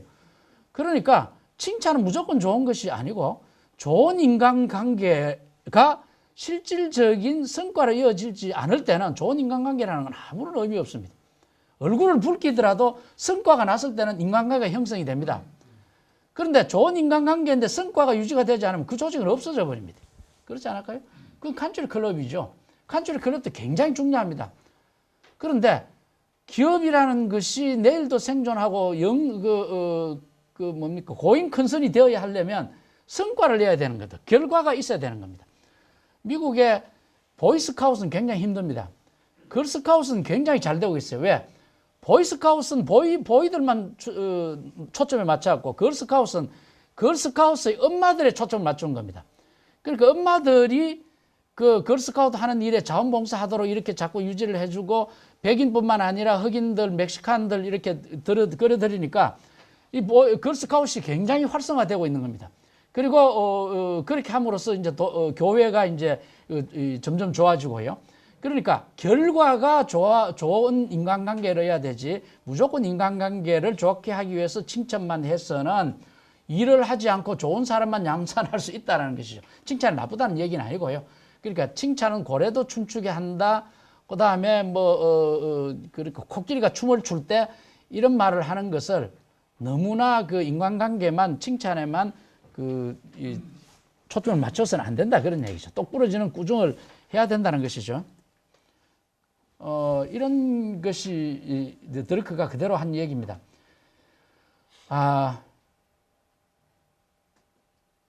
1급의 교수가 강의를 제대로 하도록 여건을 마련해 주는 것이 내 총장의 책임이다. 그 교수가 동료들과 관계가 좋은지, 그 교수가 총장이 나하고 관계가 좋은 것은 중요하지 않다. 잘 가르치고 좋은 학생을 만들어내는 것이 중요하다. 미국 대학이 지금 이렇게 가고 있는 겁니다. 그 미국의 중고등학교 학교가 그렇게 되는 것이죠. 대학에는 이런저런 문제가 없는 교수들이란 별로 없다. 그러니까 기업체 생활 뭐 하는 사람은 다 대학 옵니다. 나는 그렇게 봅니다. 이 기업체 생활하면 무조건 잘릴 사람들이. 그런 사람들이 인간관계도 나쁘고 연구실에 들어가면 나오지도 안 하고 연구실에 있는 세면대에 발도 씻고 머리도 씻고 거기 보면 담배 꽁초도 있고 그런 사람들이 교수들이 되는데 그러나 그 사람이 연구만 하고 잘 가르치면 됐죠. 오케이다 그런 얘기죠. 그런데 이제 그 후임 총장이 인간관계와 상호조화 이런 걸 강조하다가 그 대학교 랭킹이라는 게 확 떨어졌다라는 것이죠. 그래서 우리는 가정살이를 하고 칸츄리 클럽에서 나가고 저녁 먹는 모이면 잘 웃기는 사람, 사회 잘하는 사람, 이것이 최고죠. 춤집에 가면 춤 잘 추는 사람이 최고인 것처럼요. 그러나 서로 얼굴도 모르고 서로 배경도 다른 사람이 조직을 만들었다고 하면 그 조직에는 성과가 나야 되는 겁니다. 합창을 하는데 음정이 계속 반음정이 나오는 사람이 있으면 바꿔야 되는 것이지 이때까지 10년 같이 있었는데 어떻게 하느냐. 제가 간혹 세종회관 뒤에 가면 오디션 하지 말자 데모하는 걸 봅니다. 어떻게 그 전문가 조직에 음악 전문가 조직이 오디션을 안 합니까? 옛날에 그 세종회관에서 한번 본 적이 있습니다. 오케스트라를 하는데 자기 파티에서 연주 안 하고 노는 사람들도 있다고요. 분명히 있다고요. 그건 잘라내야 되죠. 그게 조직 정신이다라는 생각을 하는 겁니다. 말보다 실천, 그리고 코드 오브 프랙티스가 있어야 된다는 겁니다. 제일 밑에서 보면 미국 해병대 혹은 영국 해군의 그 유명한 단결심은 훈련을 통해 얻어졌고 그 훈련은 행동, 실천 강령이 있었다라는 것이죠. 일종의 법이죠. 요거는 여러분들 읽어보시고요. 안전한 중간 노선은 없다. 그러나 실수라는 것은 귀중한 자산이다.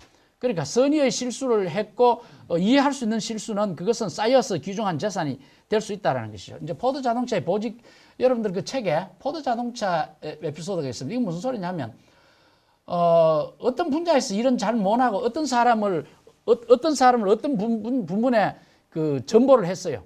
그런데 부적절한 전보를 했기 때문에 성과가 떨어지고 있다고요. 그럴 때는 그 성과를 잘못 내는 그 부문과 그 사람이 적재적소가 아니었기 때문에 발령을 낸 사람이 잘못이라고요. 그래서 계속 성과가 나쁜 사람은 이것은 발령을 낸 나의 잘못이구나 해서 또 다른 곳으로 옮겨주는 것이 있습니다. 그러니까 이 잘못은 누구의 것이냐 하는 것을 쌓인 그 기록들이 나중에는 그 큰 도움이 된다는 얘기를 하고 있습니다. 그건 막 책을 찾아서 한번 읽어보시고요. 그리고 어떤 경우에도 평가를 해야 된다는 것이죠. 그리고 너무 그 급여를 많이 주는 것으로, 돈을 주는 것으로 이 뇌물을 주듯이 여러분들 골든 패트라는 개념이 있습니다. 골든 패트, 패트가 족쇄거든요. 황금 족쇄. 너무나 돈을 많이 받기 때문에 나는 옮기지 못한다. 그렇게 해서 그 사람은 그 많은 월급을 받기 때문에 그 회사에서 행복하게 사는 것 하지만은 자기의 보다 나은 기회를 놓치는 경우도 상당히 많습니다. 그리고 그 골든 패트를 해주기 때문에 그게 뭐냐면 너무나 높은 사회복지하고 같은 겁니다. 사회복지를 너무 많이 해주기 때문에 그 사람 개인적인 성과가 이 노력을 안 하게 되는 경우도 상당히 많습니다. 그렇게 해서 승진과 보수를 너무 과도하게 강조해서는 안 된다라는 것입니다. 스포일하는 경우가 굉장히 많습니다. 이건 오프 더 레코드로 하고 하십시다. 지금 삼성이나 일부 회사에서 보면 사장까지 가면 뭐 3년 고문해주고 또 뭐 한두 텀 연장을 해주고 그 사람들 대체로 보면요. 한 달에 25번 골프를 친다고 자랑스럽게 얘기합니다. 그리고 남은 인생 2,000번 골프를 친다. 뭐 그건 나쁜 거 아니죠. 근데 공간 제도를 없애고 삼성에서 사장 끝나고 나면 이때까지 수고하셨습니다라고 끝내면 그 사람 다른 중견회사의 사장으로 가든지 고문으로 가서 삼성에서 있었던 그 노하우를 자료를 가지고 그대로 뿌리는 거 아니에요. 그 노하우를 다른 중견 기업에다가 전달할 수 있을 거 아니에요. 주식의 전달 통로가 될 텐데 그렇게 삼성에서 잘해주는 거는 삼성의 자료가 다른 데로 넘어가지 말고 삼성의 지혜가 넘어가지 말라고 골든 패트를 채워주는 겁니다. 아닐까요? 저는 그렇게 생각을 합니다. 그러니까 그 사람은 뭐 자기 돈으로 골프를 안 치니까 25번을 칠 수 있는 것이지 자기 돈으로 친다면 어떻게 그걸 골프를 치겠어요? 자기는 사실 그 수십 년 쌓여 있는 또 해외 관계로 얻은 그 몸에 있는 것을 어디다가 전파할 책임이 있는 거예요. 그런데 지금 받고 있는 그 페이버가 너무나 많기 때문에 말하자면 그 날지 못하는 부둣가의 갈매기처럼 그렇게 되어버린 것이 있다고요. 그건 사회적인 손실이다. 저는 그렇게 생각을 한번 해봅니다. 그래서 그런 친구들하고 얘기를 했더니 그런 말을 해요. 내가 은행에 고문으로 있는데 내가 어떤 백으로 고문이 되었다. 참 이거 없어져야 되지 않나 이 교수 뭐 하는 친구들도 있더라고. 자기들도 안다고요. 그런 얘기입니다. 오프 더 레코드로 하시고 그 다음에 경영자 헌장이 요즘 하버드 대학 출신들이 우리는 앞으로 나가서 어떻게 경영자는 어떤 행동을 하겠다라는 헌장을 낸다고 하는데 GE에는 옛날에 그런 얘기를 이 정부사업부에 이런 게 있었다고요.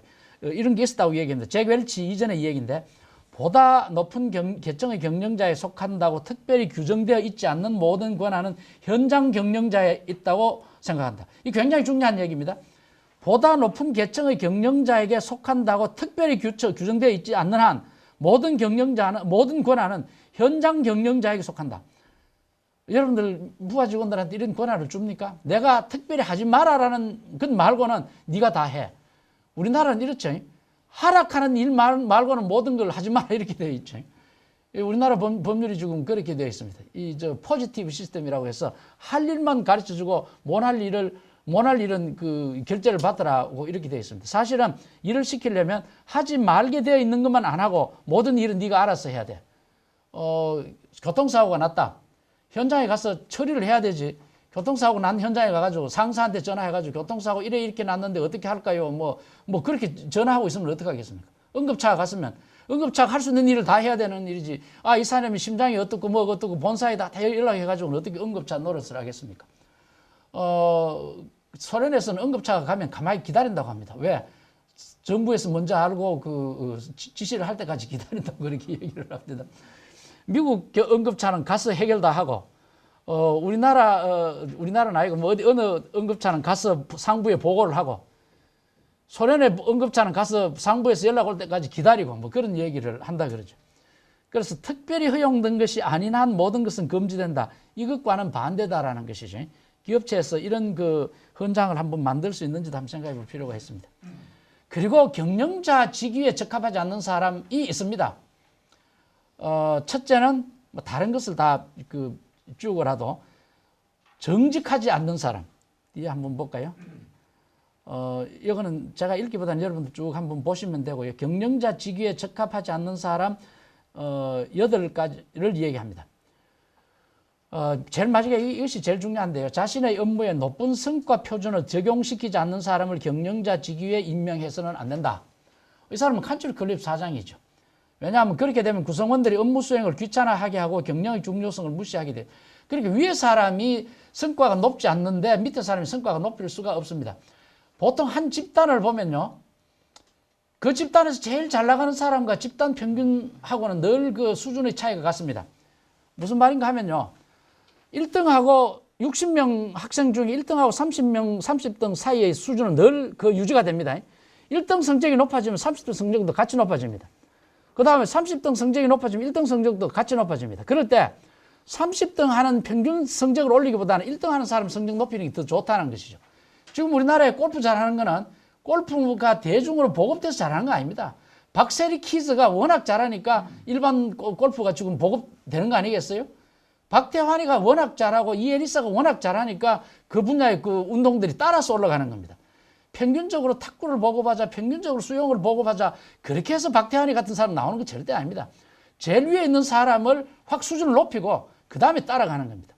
왜 우리나라 대학이 어려우냐 하면 서울대학 수준이 낮아서 그렇습니다. 그렇지 않겠어요? 서울대학 수준이 낮은데 밑에 있는 대학이 왜 따라갑니까? 서울대학 수준을 확 올려버리면 밑에 2등, 3등 한 사람이 또 따라 올라가는 겁니다. 조금 다른 얘기입니다만 대구대학교 대구에서 1등으로 하겠다? 확 따라 올라갈 수 있는 겁니다.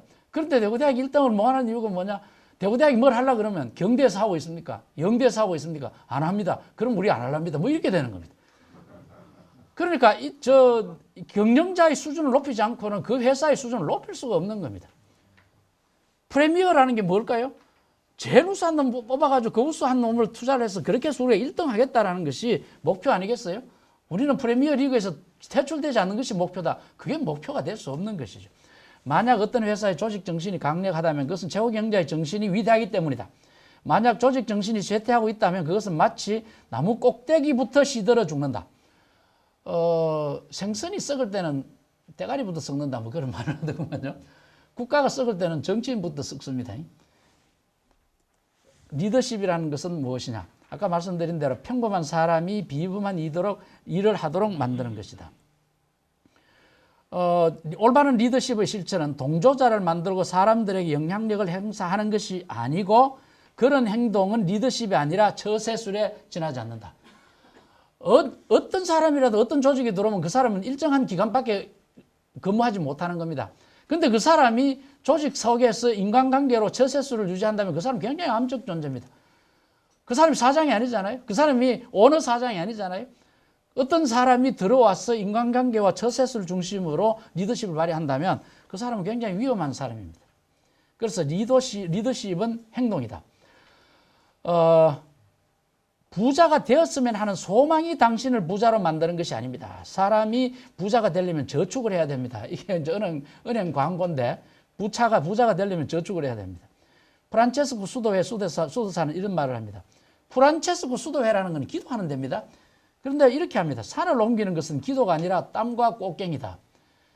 그 기도 입시철 되면 뭡니까? 대구에 울산 대구에 무슨 바인가 그 갓바위 와가 비는 사람 많은데 합격은 비는 것이 되는 것이 아니고 공부로 되는 것 아니겠어요? 물론 비는 것도 이제 그 마음의 위안은 얻겠지만은 리더십은 행동이다 이런 얘기죠. 이 참 프란체스코 수도에 기도만 하면 산이 옮겨지는 것이 아니다라는 걸 알고 있는 거지. 농담 하나만 더 할까요? 이름 뭡니까? 마호멧이 저 산을 이쪽으로 많은 이제 청중들 앞에 무슬림 앞에 저 산을 이곳을 옮기겠습니다. 알라여 산을 옮겨주소서. 그래도 산이 옮길 일이 없잖아요. 그때 이 무하메드가 이 귀에다가 콩을 하나 딱 넣어놓고 잘 훈련시킨 이 비둘기를 한 마리 잘 지켜가지고 훈련시켜가 한 5분 후에 비둘기가 싹 산에서 날아옵니다. 그래가 옆에 가가지고 그 이제 콩을 딱 집어 먹을 거 아닙니까? 그리고 하는 말이 알라께서 하시는 말이 저 산이 이쪽으로 오게 되면 여기 있는 사람 다 죽어야 되기 때문에 그건 뭐 안 된다고 방금 비둘기가 얘기하고 갔어. 그렇게 얘기를 했다 그래. 엉터리 같은 얘기지만은 그런 이 얘기들을 하고 있습니다. 뒤로 넘어가겠습니다. 경영자와 그의 과업. 교육부 장관을 물색할 때는 수염이 길고 허연 사람이, 멋진 사람이 앉아 있으면 된다. 교육부 장관은 그런 사람이면 된다. 그러나 요리사를 하나 구하려면 정말로 재주 있는 사람을 구해야 된다. 그런 얘기입니다. 그러니까 여러분들이 야도의 부사장을 하나 드리느냐, 안 그러면 어떤 사업부 책임자를 맡을 경영자를 뽑느냐 다르다라는 것이죠. 그 기준이.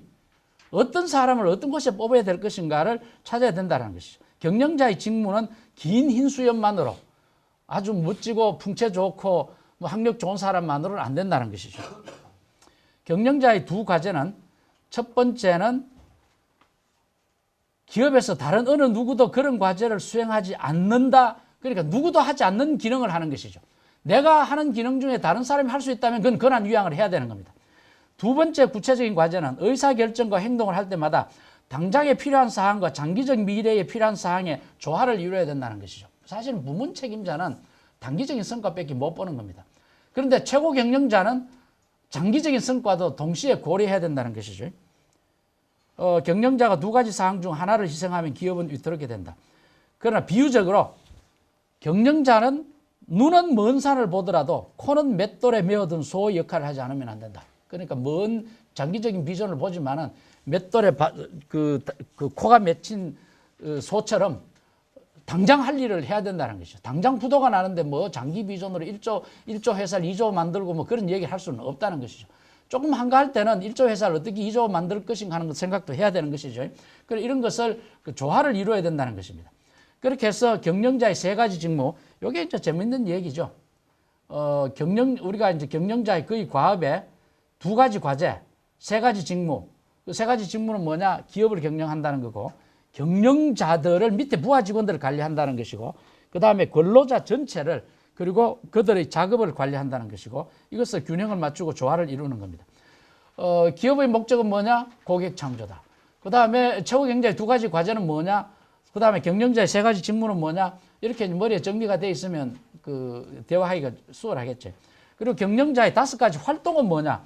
베이식 오퍼레이션은 뭐냐? 목표를 수립한다, 조직을 만든다, 동기부여를 하고 커뮤니케이션을 한다, 그 다음에 평가를 한다. 평가하지 않고 칭찬은 고려를 한다 그러면서 뭐래도 괜찮아요. 내년에 잘하세요. 내년에 뭐하면 또 내년에 잘하세요. 그렇게 할 수는 없는 것이지. 경영자는 부하를 양성한다. 그리고 경영자가 가진 유일한 자원은 돈보다는 사람이다. 그런 얘기죠. 지식이다. 그런 얘기. 지식을 가진 사람이다. 이렇게 보시면 되겠죠. 다섯 가지 기본 활동을 할 때 다른 특성과 여러 가지 조건이 필요하다. 그 다음에 무엇이 경영자를 만드는가. 이것은 우리가 첫 시간에 무엇이 당신을 만드는가 하는 이제 그런 얘기하고 비슷한데, 과거에는 한 개인이 다른 사람들과 그들의 작업에 책임을 지고 있으면 경영자라고 생각했습니다. 그러니까 빠마를 하는 이용실에서 그 아주머니가 밑에 보조하는 사람을 데리고 일하고 있다면 그 아주머니는 경영자라고 얘기할 수 있는 겁니다. 그러니까 부하가 있으면 경영자라고 얘기할 수 있는 것입니다. 그러나 이것은 과거 이야기고요. 경영자 3번 보겠습니다. 경영자에 대해 정의를 내리는 가장 흔한 개념은 직위와 급여이다. 이 정의 역시 잘못되었다. 나는 높은 사람이다, 경영자다. 돈을 많이 받는 사람이 경영자다. 자, 이런 식으로 생각해서도 안 된다라는 것이죠. 누가 경영자인가 하는 정의는 오직 한 개인이 수행하는 기능과 그가 기여해야 할 공헌에 의한 규정된다. 그러니까 경영자는 그가 수행하는 기능, 그가 조직에 무엇을 공헌하는가 하는 것, 그것을 기준으로 해서 경영자라고 얘기해야 된다는 거죠. 그래서 궁극적으로 경영자를 정의하는 기준은 그가 제시하는 비전과 그가 부담하는 도덕적 책임이다. 드러크가 가장 중요한 덕목 중에 하나가 영어로 하면 인테그리티인데요. 인테그리티는 우리말 사전에 찾으면 참 해석하기 어렵습니다. 정직의 의미도 있고 성실의 의미도 있습니다. 정직하고 성실은 좀 다르죠. 깡패도 성실하게 깡패 노릇 하거든요. 정직하진 않잖아요. 그러니까 정직하고 성실하고 그 한자로 하면 그 논어에서 나오는 지행합의라고 굉장히 가깝습니다. 내가 말한 것과 내가 행동하는 것을 성실히 지키는 게 지행합의 아니겠어요? 그러니까 도덕성이 없는 사람은 경영자에 앉혀서는 안 된다고 이렇게 얘기를 합니다. 그 말은 자기가 한 말에 책임진다는 게 도덕성 아니겠어요? 경영자의 과업의 결론은요. 경영자가 되려면 천재여야 하는가? No. 재결치 같은 사람은 거의 없는 겁니다. 그리고 특별한 탤런트를 태어나야 하는가? 그렇지도 않고 경영은 배울 수 있는 겁니다. 그리고 경영자는 하나의 아트인가? 우리가 인문예술로서 경영을 5과목을 했는데 그런 것인가? 필요하죠. 그리고 경영은 또 직감인가? 직감도 필요합니다. 그러나 이 모든 것을 드러크는 부정을 합니다. 경영자는 무엇을 하는가 하는 것이 더 중요한 것이죠. 그리고 경영자가 무엇을 할 수 있는가 하는 것을 배울 수가 있다는 겁니다. 그러니까 경영학을 하나의 학문으로 올렸다라는 것은 학문은 뭐냐? 배울 수 있는 것이라야 학문입니다. 바이올린을 배운다, 바이올린을 어떻게 배운다, 그건 학문이라기보다는 아트 아닙니까? 어떻게 하면 프란츠 리스트처럼 피아노를 치느냐? 그걸 우리가 학문이라고 할 수는 없잖아요. 그러나 피아노를 작곡한다고 하는 것은 학문입니다. 왜? 그럼 배울 수 있고 가르칠 수 있으니까요. 그런데 피아노를 친다, 바이올린을 켠다라는 건 학문이라기보다는 프랙티스입니다. 그러니까 기회라는 것도 직감이라는 것도 필요하지만은 경영자라는 것은 무엇을 해야 하는가, 무엇을 하는가 하는 걸 체계적으로 분석할 수 있고 그거를 또 배울 수 있는 것이 되어야 하고 한다는 것이죠. 그러나 하지만 배울 수 없는 하나의 자질이 있다. 경영자가 사후에 획득할 수 없으므로 처음부터 갖고 있어야 할 것이 있다. 그건 뭐냐? 지적 성실성이다. 인테그리티다. 도덕성이다. 그러니까 정직한 것을 꾸준히 할 수 있는 능력이다. 이런 얘기입니다. 그러니까 이런 사람이 아니면 아무리 뛰어난 능력을 갖고 있다 하더라도 도덕적인 사람이 아닌 사람은 경영자가 되어서는 안 되고 그런 사람은 한 분야에 책임을 지고 일을 할 수 있는 사람은 되겠죠. 그렇지 않겠어요? 아주 사기성이 좀 있고 뭐 와일드하고 어떻거나 뭐 좀 불법적이지만 일 잘하는 사람들이 있거든요. 이런 사람은 로비스트로 쓰면 되잖아요. 또 그런 사람은 뭐라 그럴까요? 건설 현장에서 뭐 이렇게 문제 생기는 해결할 사람으로 보낼 수도 있겠고요. 그런 사람 꼭 필요할 때 있습니다. 전쟁이 일어났을 때 무조건 이기고 봐야 되는 겁니다.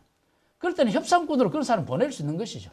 타고난 탤런트를 어떻게 쓸 수 있는 것이죠. 쓸 수 있는가 하는 것이죠. 단지 그런 사람을 많은 부하를 거느린 경영자로서는 안 된다 그 말이죠. 그래서 마지막 팁은 제가 오늘 뭐 시간이 조금 더 지났습니다만은 피터 드러크는 우리 시대의 가장 위대한 경영사상가이다. 이 워런 베니스라고 굉장히 위대한 인적관리 분야의 위대한 분이 이런 말을 했고요. 드러크는 나에게 영향을 준 최고 경영학자이다. 근데 드러크는 빌 게이츠를 그렇게 높이 평가하지는 않습니다. M&A를 통해서 이제 기업을 키웠고, 뭐라 그럴까요?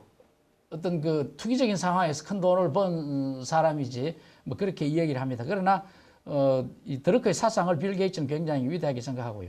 그 다음에 이제 제가 그 처음에 얘기했던 짐 콜린스 얘기를 한 번 더 설명을 하는데, 짐 콜린스가 이제 드러크를 잠깐 만났대요. 근데 이제 이 탄생 100주년 행사 이런 말을 합니다. 드러크가 이런 말을 했대요. 콜린스 교수, 자네는 말이야. 학문적으로나 재무적으로 성공할지에 대해서 자네가 성공한다는 것 걱정하지 마라. 그 틀림없이 성공할 거야. 어떻게 하면 좀 더 나은 사회를 만드는데 자네가 쓸모있는 사람이 될지 생각해 보도록 해. 이것이 이 10초짜리 어드바이스가 이 짐 콜린스의 그 후 모든 생활을 바꾸었다라고 이 얘기를 하더라고요. 그래서 이 말을 제가 그 제일 마지막 날 여러분들한테 돌릴 그 이미 일어난 미래라는 책에 제가 인용을 했습니다. 참 멋있는 얘기죠. 그 개개인들 커오는 경영자들 딱 여러분들 부하 직원으로 들어올 때 네 스스로 네가 성공할 거는 나 틀림없이 믿어. 네 때문에 우리 회사가 얼마나 더 잘 될지 좀 더 나가서 네 때문에 이 나라가 얼마나 잘 될지 이런 것도 한번 생각해봐. 그렇게 높은 목표를 주는 것도 참 좋지 않겠는가 그런 생각을 해봅니다. 오늘 세미나는 여기서 끝내겠습니다. 고맙습니다. 예.